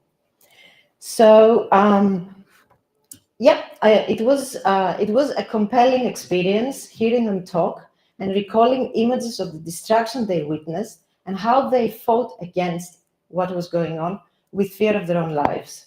Anger, hopelessness, distrust, division, sadness, and a collective trauma that was actually rooted at the failure of a state to protect them and actually support them on the aftermath. They, however, made me feel very welcome and participated in a dialogue for over 6 hours. Coffees went to beer very fast. The cafe had a good day that day. But unfortunately, that was not all fun. And things got heated at times, ending with a quarrel between the mayor and one of the resin collectors. In Skepasti, I mainly met with members of the Resin Tapers Union. There was a very different climate, as the union managed to stand together and force the government to create new paid positions for forest clearance and protection for all affected resin collectors, instead of the government giving it out to private companies. Although there was a more hopeful and feisty atmosphere, same feeling of injustice, exhaustion, and fear for the future underline all their words. In Kehries, I managed to meet locals in the cafe. As you see, I'm just invading their spaces. I cut them after an Easter church mass. This time, the demographic was mainly women, mothers, sisters, aunties, that they were there. They explained to me that although the forest isn't the primary source of income in the area, the sentence of its loss was affecting everybody, because the forest was part of their everyday life and their local identity. While talking about natural knowledge, they had many fond memories of grandmothers and great-grandmothers collecting herbs from the forest, mushroom picking, and so on. But unfortunately, since the knowledge is just passed down from generation to generation, is not recorded, it was actually painful to see the realizations that they could no longer relay that to their children. They described to me how the children were asking why this has happened, and how parents were actually unable to find the words to explain it. It was an emotional moment for them, recalling some of the responses from the children during and after the events. Around the area, there are still signs with the date of the fire and taglines that they say, "I will never forget." They told me that as a response to what happened, the kids had taken to themselves to protect the remaining forest by clearing it and by telling off anybody who would litter the forest. It wasn't just knowledge that was lost, it was a way of life. At that point, I decided to speak with the children. I wanted to understand their perspective. How did they interpret what happened, and what were their thoughts 4 years after? With the help of Maria Gheracari and Teresa Closotira, which again I owe a lot, I organized 4 different children's art workshops, 2 in Curculus and 2 in Kechries, as the kids from Skepasti, they go to school in Kechries as well. They don't have a school. There is only one school in the area. So during the workshops, I asked the children to draw for me their most fond memory of the forest. While the children were drawing, we started talking about the forest, what happened there, their future plans, and how they spent their time in nature.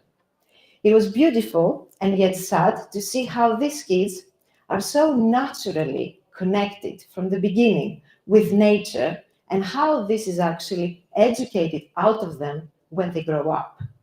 When I asked them about the future plans, the response was that although it was very sad to them to leave nature and that they would miss it so much, they would have to move to the cities to find opportunities for work.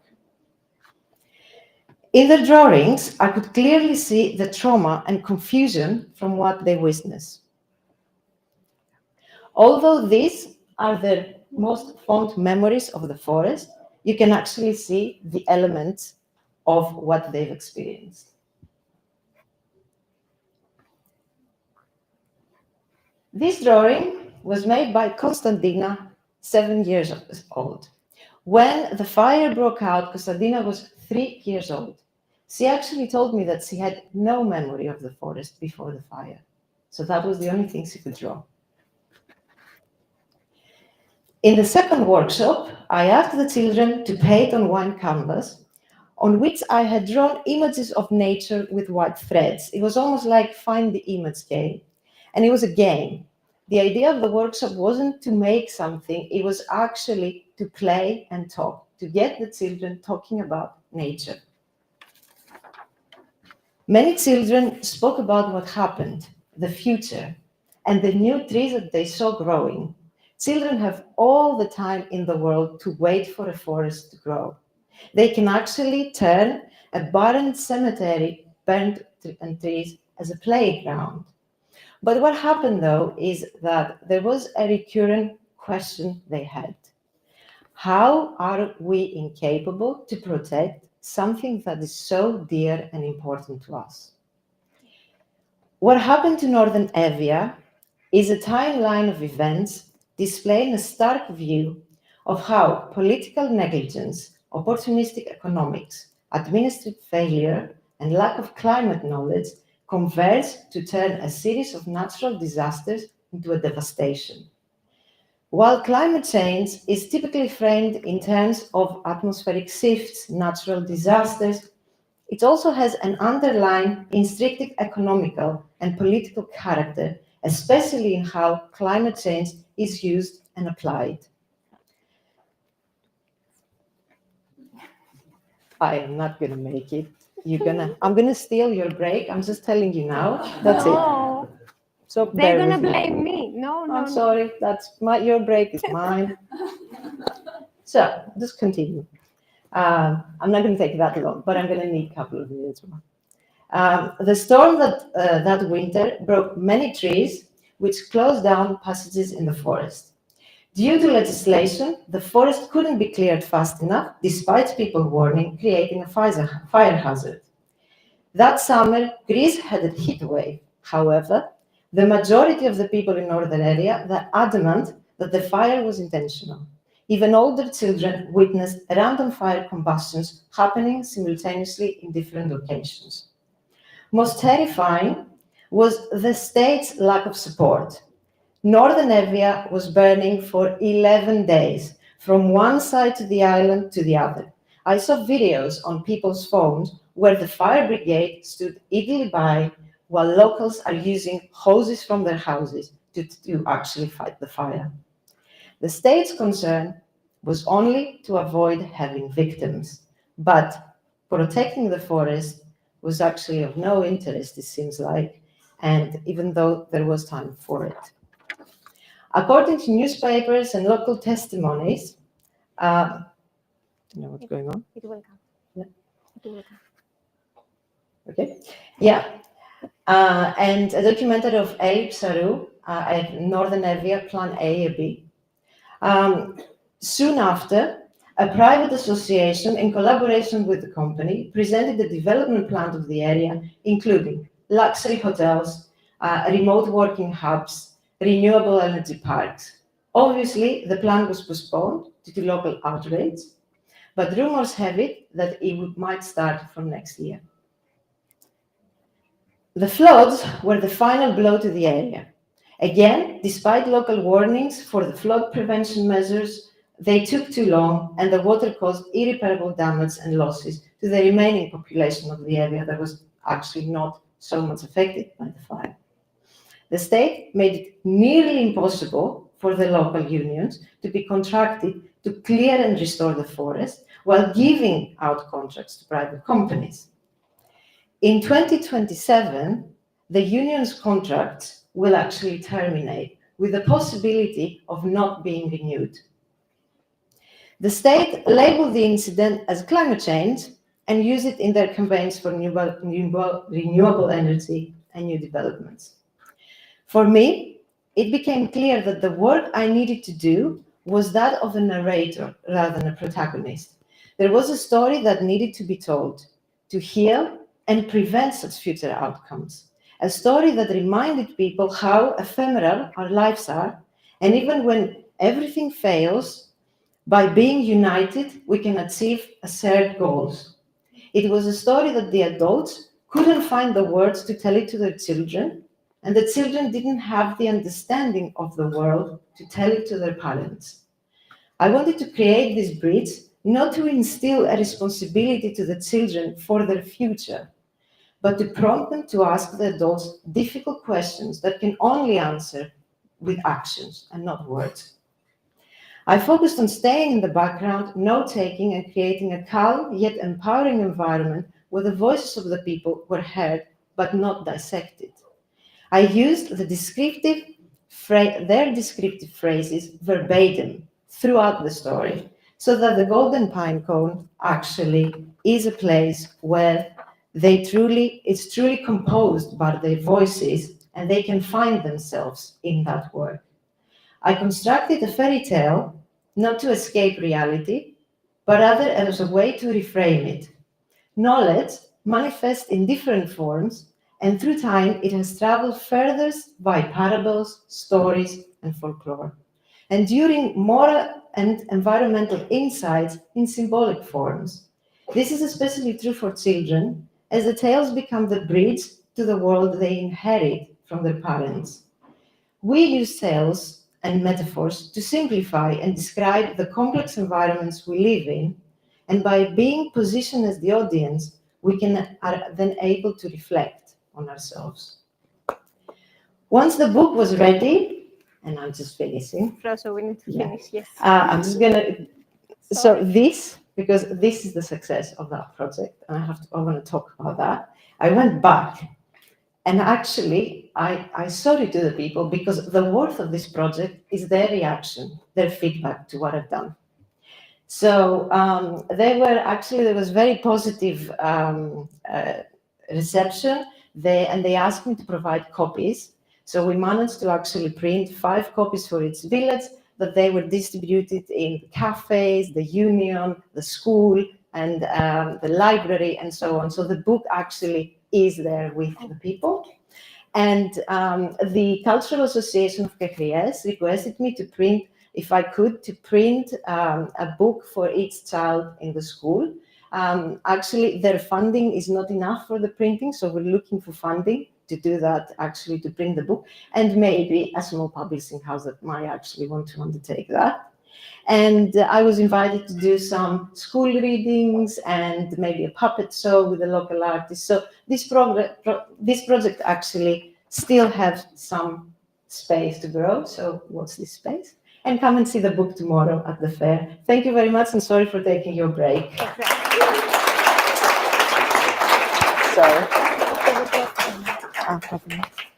Exactly to my point, I would just like to say and note that tomorrow we have an art fair at Kulturhuset Foyer 3, So you will see all the artists today and even more, 15 artists there exhibiting what they have done for Turning the Tide. So you're all welcome there. We start at 11, finish at 1, and then it's going to be the conference part after 1. And Hannah, I need your help with the next presentation. Our next session, and last before coffee, we have more after, but I promise. It looks at engagement in the Baltic Sea with examples from Gdansk. I would like to welcome Natalia Svizan. Natalia was supposed to be here with the artist Bartosz Szyniak, but unfortunately he couldn't be with us today. So Natalia will say a few words about his work too. Thank you, Natalia. Thanks. Hello, I'm Natalia Zvon from the Urban Cultural Institute. And sorry, I forgot that. Okay, and I would like to tell you briefly about one particular place in Gdańsk that is, it's one place, but it has a potential of becoming a starting point for many new spaces and many projects and artistic initiatives in the city of Gdańsk. We, as the Urban Culture Institute, also discovered it and use it for actually Turning the Tide residency. It's called Grid Art Hub, and it's a newly opened independent creative space located in the heart of the Gdańsk shipyard area.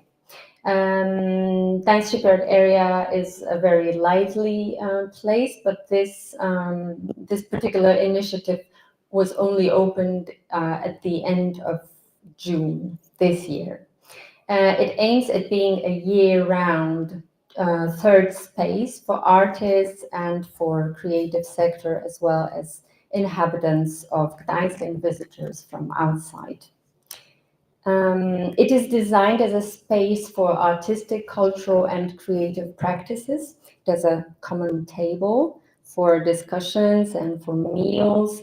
It has artistic studios and residencies. It has communal areas and a very rich program of events. It also presents art. The space occupies over 1,000 square meters and has 9 permanent studios and 3 residency spaces managed in cooperation with the city of Gdańsk and for emerging artists, and the Academy of Fine Arts in Gdańsk for students and creative initiatives. Yeah. Some more art in the space. As the City Culture Institute or Urban Culture Institute, we also decided to collaborate with a Grid Art Hub and organized a showcase of an artistic work of our Turning the Tide local artist Linda Lemon. And the project talked about the problem of ghost nets in the Baltic Sea. The artist created 2 swings woven from recovered fishing nets. They were hung in the grid space to arrange a temporary relaxation zone and were very popular. And then the showcase was also accompanied by a basket weaving workshop using salvaged nets. And the second space that I want to tell you about is called Huba. And Huba in English, oh, something happened here. Huba is a polypore, which is like a mushroom that grows on trees. Okay, so Huba is a center for ecological education and circular economy experimentation. It is actually organized within the Grid Art Hub. It's connected together, and it functions as a living laboratory, a green community-oriented space for workshops and educational activities. For example, they aim to compost bio waste from the restaurants that are nearby, and our delegation actually visited those restaurants. They organize different ecological workshops and promote circular design and eco systems. So I highly recommend to visit those places because they are like what Gdańsk, what the new, modern and young Gdańsk is all about now. And now I want to tell you about Bartosz, just a few words because he's a great artist, was also our artist in residency in Gdańsk within the Turning the Tide project. And sadly, he couldn't come today. He himself got into hospital today. So I would like to say very sorry in his name. And I want to tell you about this person because it's a great person who works a lot with children and with the community of Nowy Port, Newport, a water-based district in Gdańsk. And during his Turning the Tide residency, Bartosz developed a research-based and community-oriented artistic project called Baltic Memory. And he led a study visit to the seal sanctuary in Hell for school children from Nowy Port district.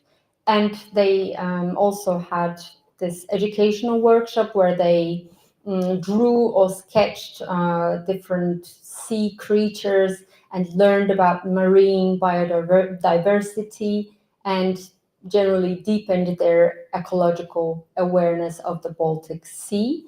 And the participant created postcards for the Baltic Sea, which was like their poetic message to nature. And it was a really beautiful tool to build this awareness and connection between these children and art. Thank you very much.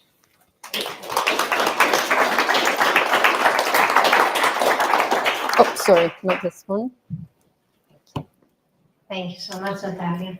And now we have more. No, we don't. Now it's time for the break, and we have a half an hour, and I'll give you 2 more minutes, I promise. 32 minutes, a coffee break. Thank you so much.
We have many seats on the front row, so you can come in front if you would like. After our break, we hear about good practices in social engagement from Scotland. I would like to welcome Dr. Liz Gardiner, cultural planner at Fable Vision. Hello. Hello, hello, and thank you very much. And welcome back after that well-earned break. I think we did earn that break, didn't we? Yes. So, yes, I'm from Scotland, and I wanted to use my 15 minutes to share with you some of the impacts that working with Turning the Tide is happening in Scotland. Because you may or may not know that Scotland was dragged out of the European Union by Brexit, and it's now extremely important on all sorts of levels that we remain involved in projects like Turning the Tide, Creative Europe funded projects. And what we are doing in Scotland is using the involvement in Creative Europe and in Turning the Tide to lever funding and prestige at home for the arguments that the artists are making here. Socially engaged artists tackling climate change. We in Scotland have been working in the field of socially engaged practice for decades. We are quite internationally known, so it's almost taken for granted that the quality of the art will be very high. And it's kind of what we do next, those acupuncture points that happen when socially engaged artists are working in community contexts, engaging with people, inspiring conversations. What then happens after the acupuncture point has been delivered? What then can unfold? And my sense is that it's up to us as the partners in the project to be the ones who make sure that those relationships are developed ongoingly with politicians, with planners, with architects and urban designers, with anybody who's involved in the conversations about climate change, and with academia.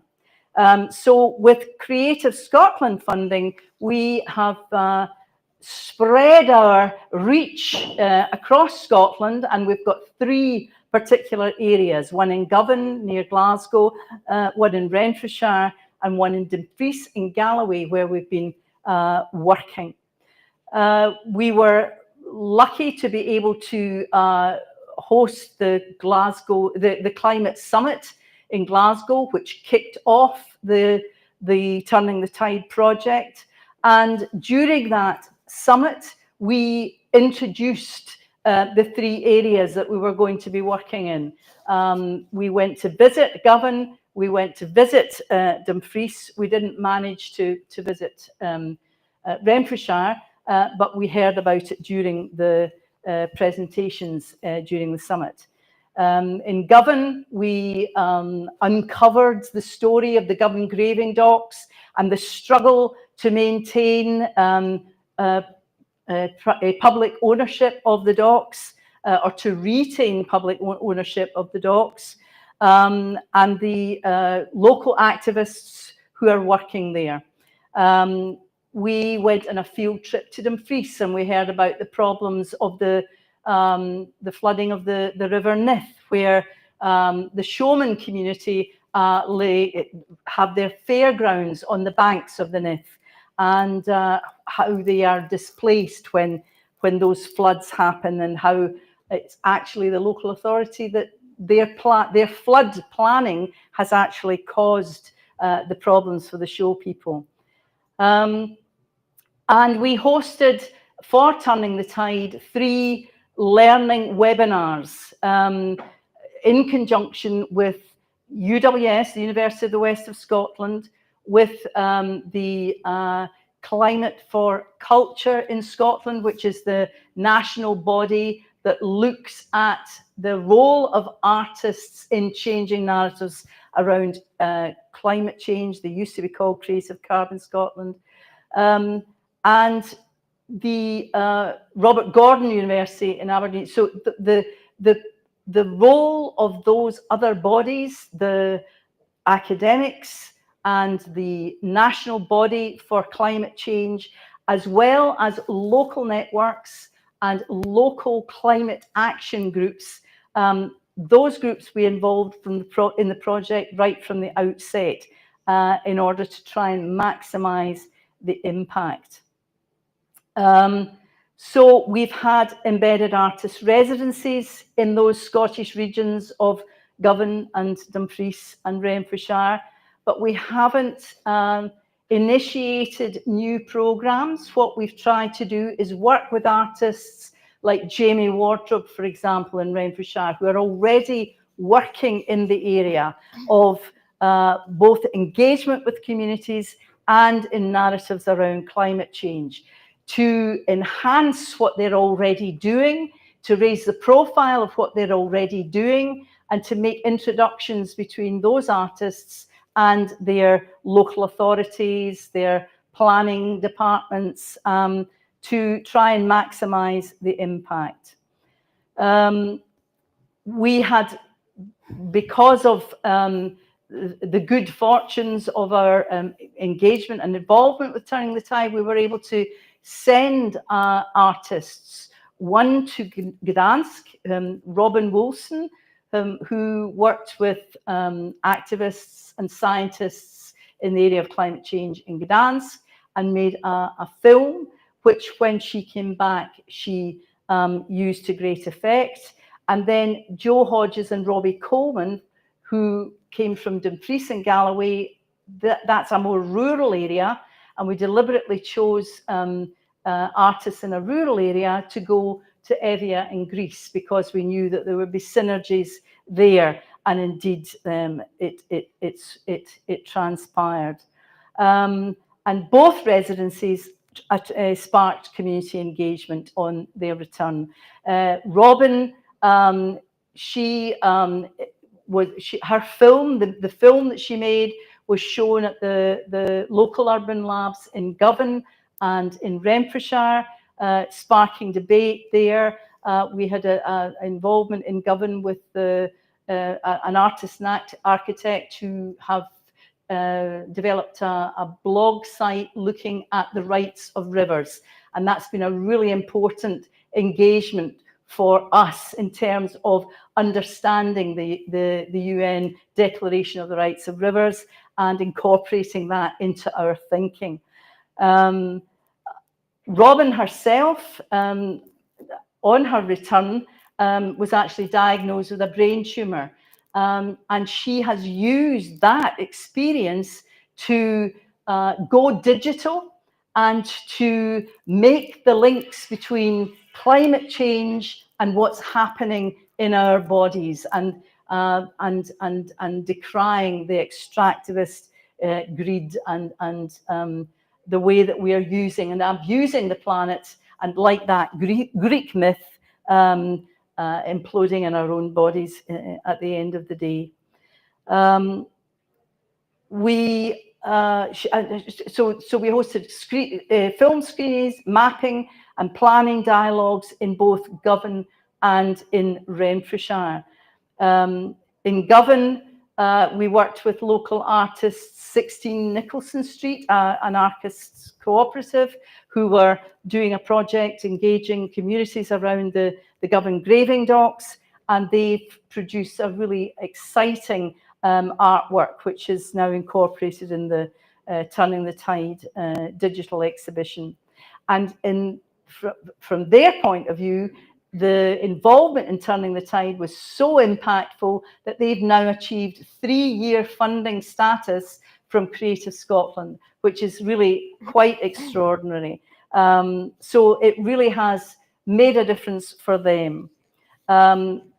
Plus, we've had all the engagement with the local authority and the planning departments. That has happened as a result of Turning the Tide. That's their atlas that they have produced as a result. In Renfrewshire, we worked with the local Climate Action Network and the Artists Network, Creative Renfrewshire, which is a network of artists and arts organisations in Renfrewshire. And we worked with the University of the West of Scotland. We brought them all together in a very exciting local event where we spent the day exploring ideas and the impact of artists in climate change. And as a result of that, we've managed, the chair of the local authority was present in the workshop. She invited us now to a sort of ongoing dialogue with the planning department. So we've now got UWS involved, we've got the Creative Renfrewshire represented, and we're having an ongoing dialogue with the planning department because they're really interested in looking at how artists can impact in climate change and how we can involve artists in some of the stalled spaces and empty buildings which are prevalent around Renfrewshire.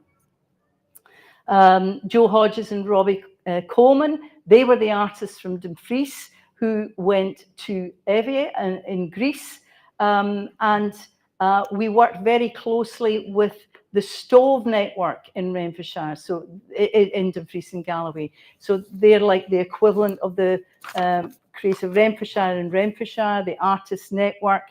And again, they've come back from their work in Evia, sharing the stories of the fire, sharing their practice, the 6 Bowls project that came out of it, telling the stories of the fire, and realising the synergies that are there in Dumfries, between Evia and Dumfries.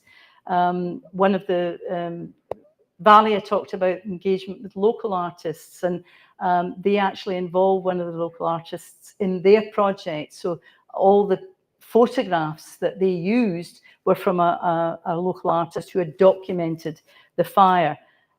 We haven't actually had the follow-up events from that project yet in Dumfries and Galloway.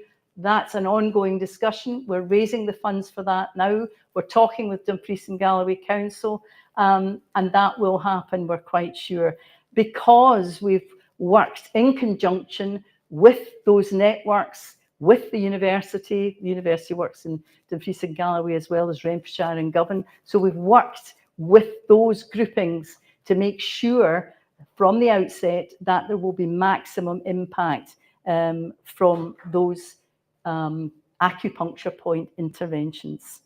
Those are the campfire tales from Robbie and Joe as well, and that's us with the Stove in Dumfries and Galloway. So the rights of rivers now core to the theme of River Cities Network. We've got new funding bids going forward. There's a digital exhibition launching in Turning the Tide in the autumn, and our artists will all be involved in that, both the local and the international ones. So I don't know if it's a model of good practice, but it's certainly a model of socially engaged practice and how we can use those events and artistic interventions to engage closely with local authorities and planners ongoingly in a way that actually makes a difference in the longer term. Thank you.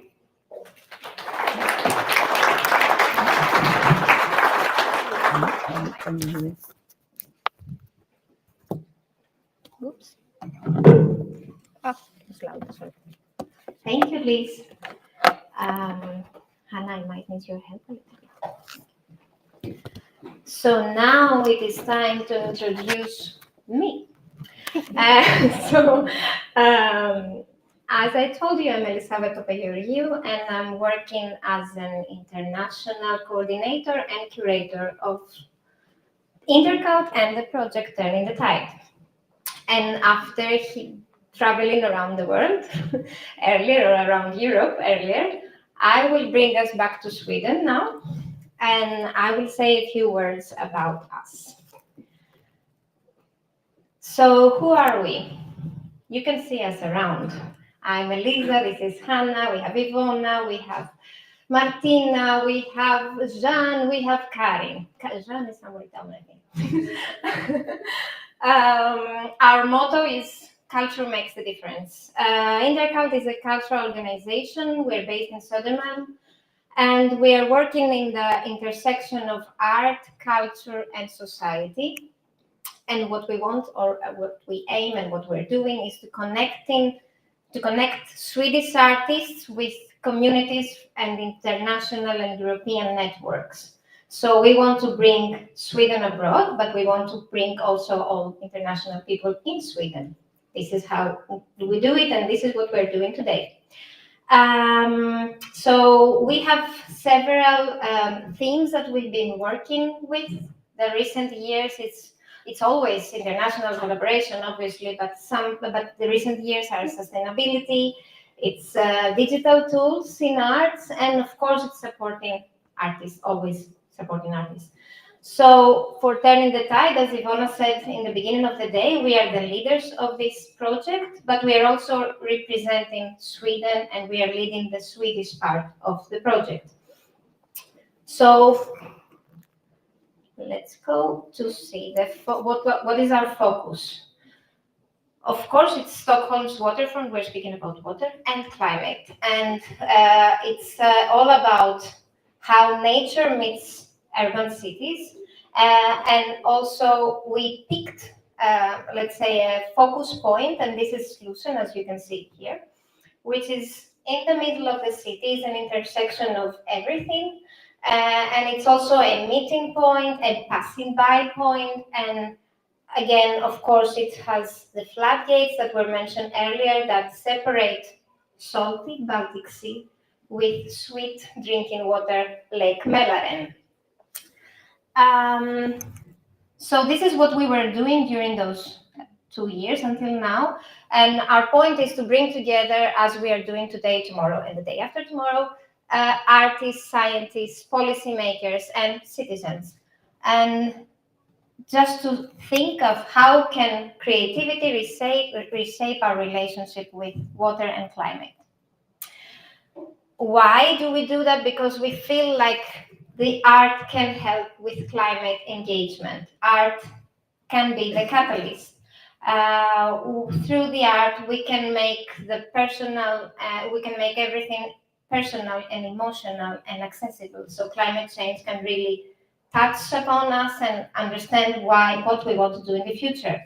So we want to turn public spaces into sites for climate dialogue, and we want to transfer spectators into active participants and create shared experience, because this is what it stays after, and this is what we think afterwards.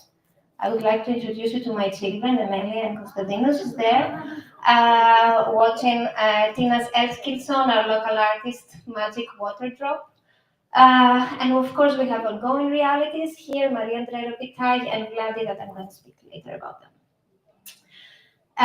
So our focus is collaboration again and again. And we see how the international dimension of its project inspires people also locally. And when our communities see what is happening in Austria, in Poland, in Greece, in Scotland, it opens new possibilities, it strengthens relations and solidarity. And this is what we want to do. So as Ivona said, we have 42 artists involved in this 3-year-old project, and us at Intercult are welcoming and engaging 10 artists. 2 of those artists went international, and we have Katarzyna Piorek. I hope that I pronounced it correctly. She is based in Sweden. She's Polish, but she's based in Sweden many, many years, and she went to Gdansk, and this is her presentation on after her international residency, focused on water and the relationship that we have with water and the symbolism, and creating video art installations at CCI. And then we have Zoe Latidis. She is a dance artist and a mime artist, and she made a beautiful performance on the river, on the water of Evia. Well, she actually expressed all the trauma that all the people of Evia experienced. And now we're going to our local artists. We have Tina Eskilsson. Tina is making art installations, and she's focusing on connection with the water. We have Ongoing Realities, a duo that is performing as duo. They're also working with technology, and they made a wonderful performance at Vattentorget in Slussen when it was just opened around summer 2024. Maria Andrea Robitaille, she has also a big performance tomorrow, you shouldn't miss it. That integrates circus artists with sustainable practice. She's also a researcher. Ludmila Kristesova, which makes really catchy, let's say, she made a really catchy Instagram, let's say, video. And she's engaging community in very collaborative but also very creative ways. We have Vladi, that he has worked with artistic urban acupuncture. You can see his work also. I will say more about that. Small details in the city, very wonderful small installations that affects people and create thoughts, let's say, change behaviors maybe. And Aya, who is also focusing on youth and mural art, where she worked together with local young groups of people creating local and creating murals and inviting people to think and paint together. Right now, we have the Swedish artists in residencies, Jonna Bolamers and Agnieszka Sobierska. They are actually showcasing their work at Stockholm this Friday at 7, entrance E. You're all welcome. So they are working site-specific in Stadsgårdsterminalen at the big, for those who don't know, the big cultural hub in the middle of Slussen. It's the very big house that used to be the boat station. So they're exhibiting inside. Jonna is a mural artist and Agnieszka is an architect, and she's working with visual arts. She has created this fantastic, I have seen it, window foil art, but also a painting on the other side, and they're waiting for you. And now it's time to introduce you our two people that came from abroad here, and they just ended their international residency. So there are two people, obviously. We have Gisela Stigler, and we have Selina Chiklek, something like that. You will say that yourself. I'm very good in Polish. So I would like to invite first Gisela. Is Gisela here? Where are you? Come here.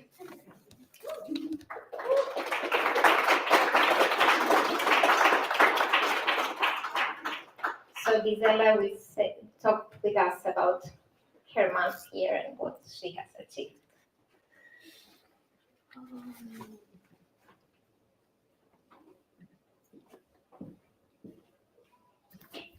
Do you want me to be here in Chile? I could do it by myself.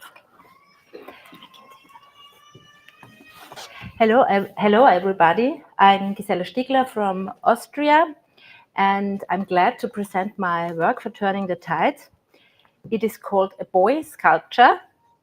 It is a sculpture in water. It is a monument for turning the tide. A boy sculpture, a storytelling sculpture and monument for turning the tide. The sculpture will be anchored in Slussen as interface for urban infrastructure, interface for water. As you all know, fresh water and salt water meets, as we heard today, very interesting performance from the government of this from Slussen, and it is a breaking point for the future. Slussen is an area in the center of Stockholm where everything comes together. Trains, underground trains, ships, ferries, thousands of people commuting between Södermalm and Gamla stan. A place of change, full movement, transitions, and contrasts. Here, diversity and dynamism of the 21st century society can be seen. The central idea of this culture, the form is an axis.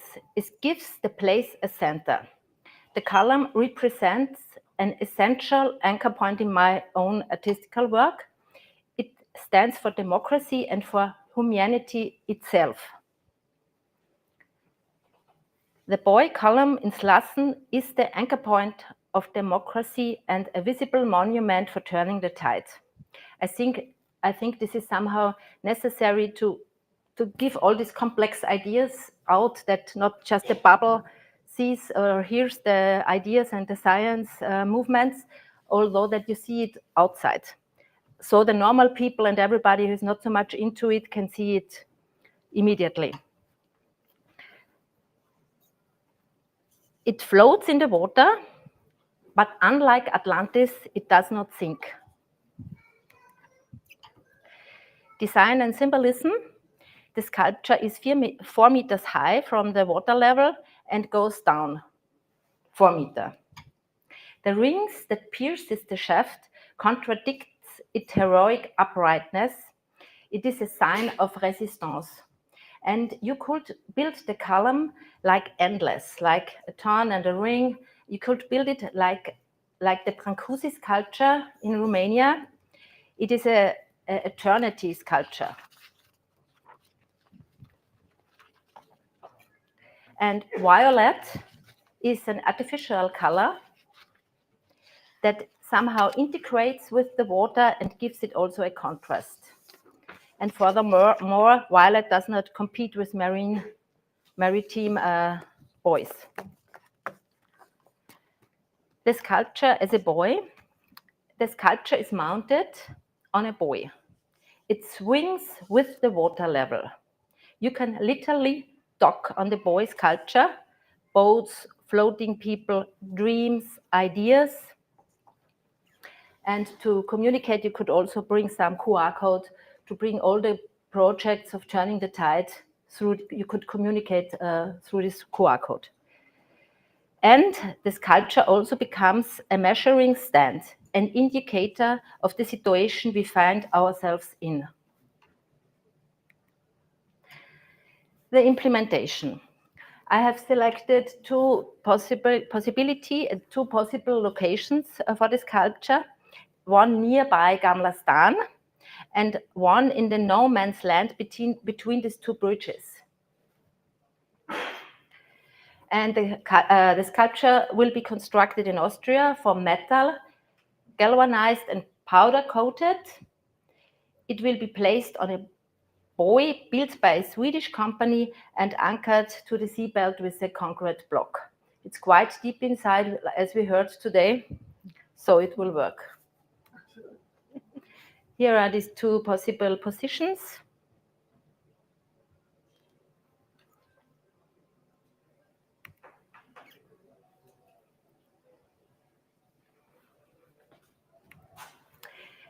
And another Austrian artist was working in Slussen, Oskar Kokoschka. He has to escape from the First World War, from all the regressions in Austria, and he was painting in Slussen, former and old harbor of Stockholm. And it was an exhibition during the World War 1917 in Stockholm from the Wiener Moderne. It's interesting to have this kind of bridge from Vienna to Stockholm. And another bridge back to Vienna is the Slussen twin Oskar in the Seestadt Vienna.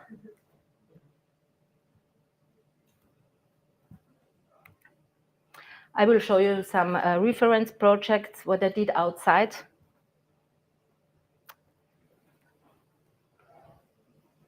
mainly.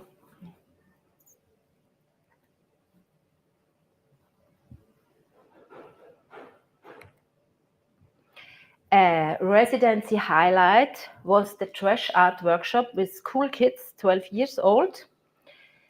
It is to explore a new way of engagement and ecological transformation through the arts. It was really interesting how quick the children was in the project, and in Austria you say they get außer Rand und Band.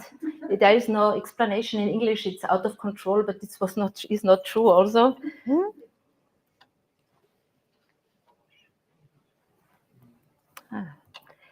And thanks to Turning the Tide, to all supporters, especially to Karin and Bernd.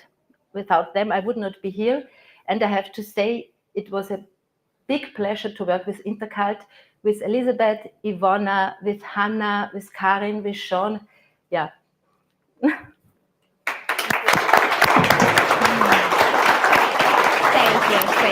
you. Maybe we have some questions for Gisela? When will it be finished? Sorry? When will it be finished? Yeah, as soon as possible. No, we have to go further with the project. Yes, but in a year or? Yeah, it could be finished in a year if we can start. Just to let you know, obviously it's not a final construction that will be done, but it's a proposal. Gisela used this month of residency to make the proposal to the city. Of course, we don't know, we don't have a timeline or we don't have any confirmation yet. It's just her work on the city and how she reflects on what she sees. It's not something official here. Anyone else? Is the sculpture in Vienna in the Seestadt, is this already existing or is this also a proposal? It's also a photo collage. It is a sculpture existing in Linz at the Kepler University. I showed it in the reference project there. It's real, 6 meter high. And I had one, this is a real one. And the other one was a half a year in the Jesuitenkirche in Vienna. It was 11.5 meters high. So, but to build something in a water is something special. So, yeah, it remembers to Atlantis and to everything, to the losing culture, and we have it so deeply in us, this form. So it would be, I think it would, for the climate thematic, a good way to make a communication for the outside.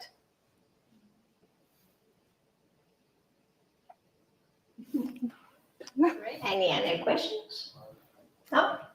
Okay, then we thank you so much, Thank you. Gisela. Thank you. So now we can continue with Selena. No. Someone help me. Karin, yes, you're my person.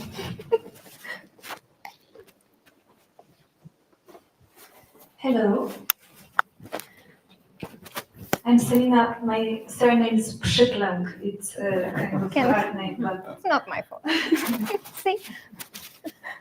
I'm here for art residency. I'm a video artist, and I would tell you shortly about my work here, and then you will see what I managed to do in 1 month. So it's kind of a short time to build whole narrative and video and to make it make it finished, but I manage it. And I'm video artist that is interested in video art and video dance. So I'm connecting these two fields together. And this time I decided to collaborate with Zoe that she was mentioned. She was working in Greece. And we collaborated, we made a choreography to the film, and also I collected the stories from local people. The stories that I was asked were fairy tales. They remember from their childhood that they stayed in their identity. And I was also curious about these fairy tales that were connecting to water, and why I was so interested in them, because these whole stories had one common thing, a fear. Like fear was heart of every of this fairy tale. And I think that in topic of climate change, we are connecting to fears, a lot of fears. As a young woman living in Poland, I could admit that fear is something really constant, and I think it's also good to adapt to this fear, to not escape from it, but to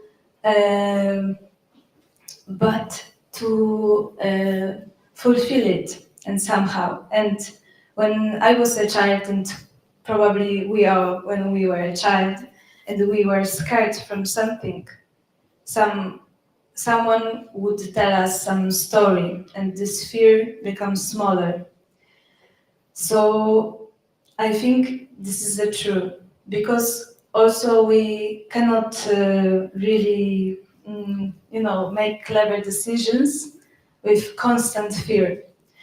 And I would say also one interesting story about myself, because I'm working also as a film editor, and I used to work in television.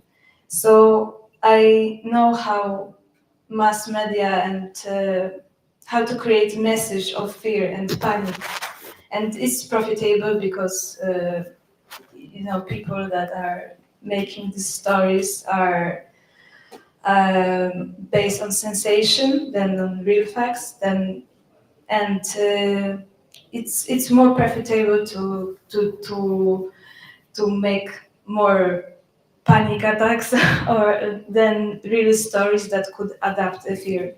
So that's why I focus on fairy tales from the core of our identity and our childhood fears.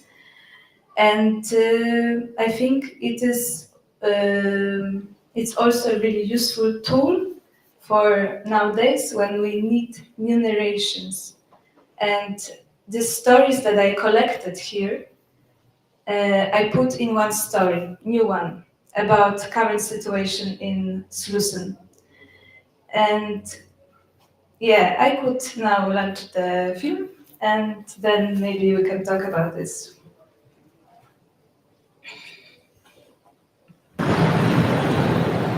Det var en gång några fiskare som fick upp en liten människoliknande varelse på sina fiskeredskap. Han var levande och de tog honom med sig hem till Gullholmen och uppfostrade honom. Han blev fiskare och han hade alltid en ovanligt god fisketur. Han lärde också andra fiskare hur de skulle bära sig åt. Häng långkniven i början av backa så får ni mycket fisk, sa han en gång till några fiskare. De gjorde så och fick större fångst än de annars brukade få.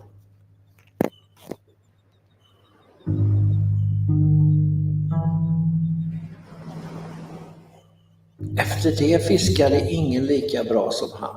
Men några sa att när han sov kunde man höra vågornas brus i hans andning och hans blick speglades havets djup. De visste inte att han var havets barn, ett sändebud från varelsen som sov i djupet under bron. Människorna kallade henne för trollet, men de gamla viskade ett annat namn. Vattenmonstret, väktaren av det friska vattnet. Vem är det som trampar på min bro?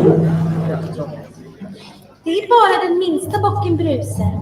Jag ska bara upp på fjället och äta mig fet. Då kommer jag ta dig, sa trollet. Åh nej, ta inte mig. Vänta på den som kommer efter. Han är mycket större. Trollet lät.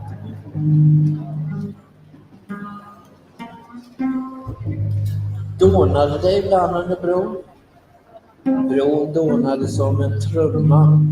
Det var monstrets hjärta som slog i tid med tidvattnet. När någon gick över med respekt var havet stilla. När människor började håna och stampa högt, då vaknade trollet.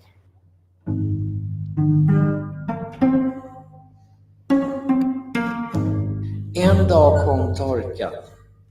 Vattnet i brunnarna blev svart. Havet luktade salt och förruttnelse. Pojken från Gullholmen, nu gammal, sa att han måste återvända till havet.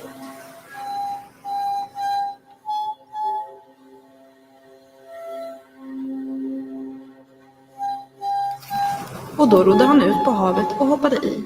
Och sen kom han aldrig mer tillbaka. Men lite efter det att han hoppat i blev det en förfärlig storm.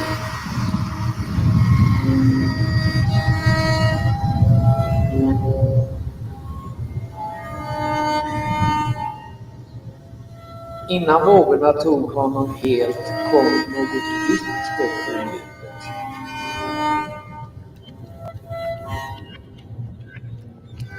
Där låg hon i många år. Hennes kropp slungades fram och tillbaka av vågorna. Fiskar åt av hennes hud. Sniglar sög hennes blod tills hon en dag bara var ett skelett. En dag kom en ung fiskare från byn. Han var omedveten om att platsen han fiskade på sades vara farlig.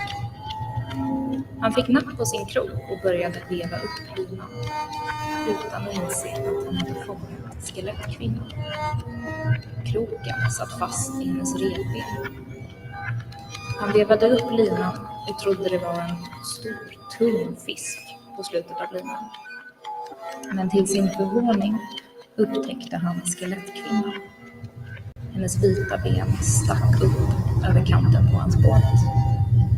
Han började panikartat ro i land för att komma bort från henne. Han hoppade ur båten och började springa genom byn. Men skelettkvinnan satt fortfarande fast på hans krok. Fiskaren flydde, men han kunde inte fly från henne. Till slut samlade han sitt mod och för hon var samma kraft som renar vattnet och andas under bron. Medan han trasslade ut henne ur linan så sjöng han på en sång hans mor hade lärt honom när han var liten.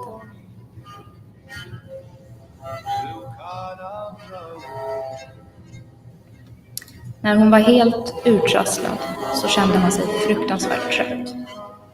Han somnade. Skelettkvinnan var livrädd. Men hon hörde hans hjärta dunka. Dunk, dunk, dunk, dunk. Hjärtat lät som en trumma. Dunk, dunk, dunk, dunk. Livets trumma. Hon reste sig sakta upp och började gå mot mannen.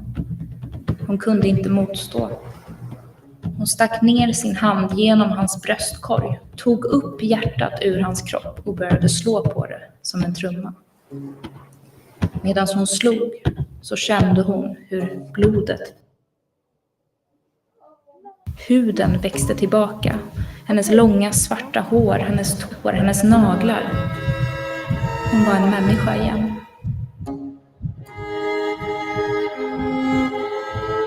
Sedan den dagen blev vattnet i floderna klart igen. Människor drack, badade och gladdes och glömde återigen vem de hade att tacka för livet. Och när de glömde började monstret växa.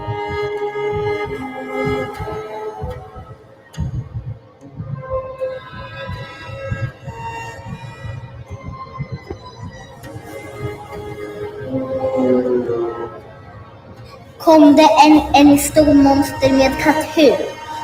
Om den andra kom en jättestor svart orm.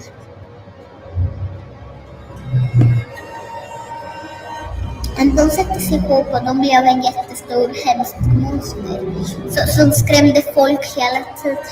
Och det blev större och större och större. Tills en stor och klok man kom och han var jättestark och han läggde och han tog monstret och läggde den i en sten jättestark. Och om du har otur, då kan du hitta den sen. Så fängslades monstret i stenen under bron så att människorna kunde leva i fred. Men fred utan tacksamhet lever med.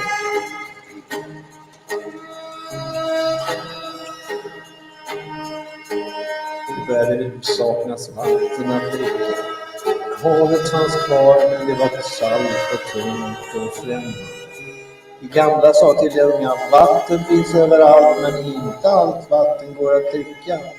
När du glömmer monstret blir havet bara salt. När du hedrar det blir vattnet sött och livet återvänder. För monstret är inte ont. Det är vattnets minne, dess hjärta som slår under bron. Man måste sjunga till det, som fiskaren sjöng för skelettkvinnan. Man måste rena vattnet, ta hand om det, inte skräpa ner, inte slå det med tyg, inte krångla det med högmod. Bara då talar vattnet ner.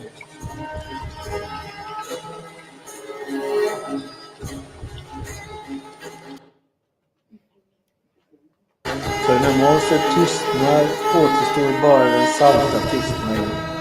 Och det finns verkligen inget vatten kvar att dricka.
Where is the microphone?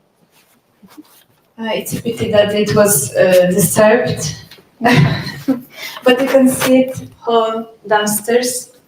Once again, if you would like to do it. Yeah, maybe not. Don't. I'm not touching anything. And also, during this process, like this art residency, I came up to the idea that maybe it would be nice to continue this work in different regions, to collect stories from, then from mountains, from valleys, from different regions of Europe, and to collect the stories and build some short forms of video arts and that could change a little bit narration of the problems they have in these regions. Thank you so much. It was so nice. Any questions for Selena? Okay. So that was the closing presentation. Thank you so much, everyone, for today. Before I forget, tomorrow we'll have, of course, 2 more days of Turning the Tide Stockholm Lab program. Tomorrow we start a bit earlier at 11 to 1, and we have an art fair and all the local and international artists that work in Stockholm, but also invited guests from artists from Austria, from Poland, and from Greece. will present their work we are at Kulturhuset Foyer 3. So yes, thank you, Karin. So you can see the program no? No, you cannot see the program. But anyway, so you can see the program. We have a full day we're starting first with the art fair, and of course we have a full day program with many talks, discussions, and also some small surprises performances. You're all welcome, and thank you so much for today. Yes, of course, it's in English every day. Thank you.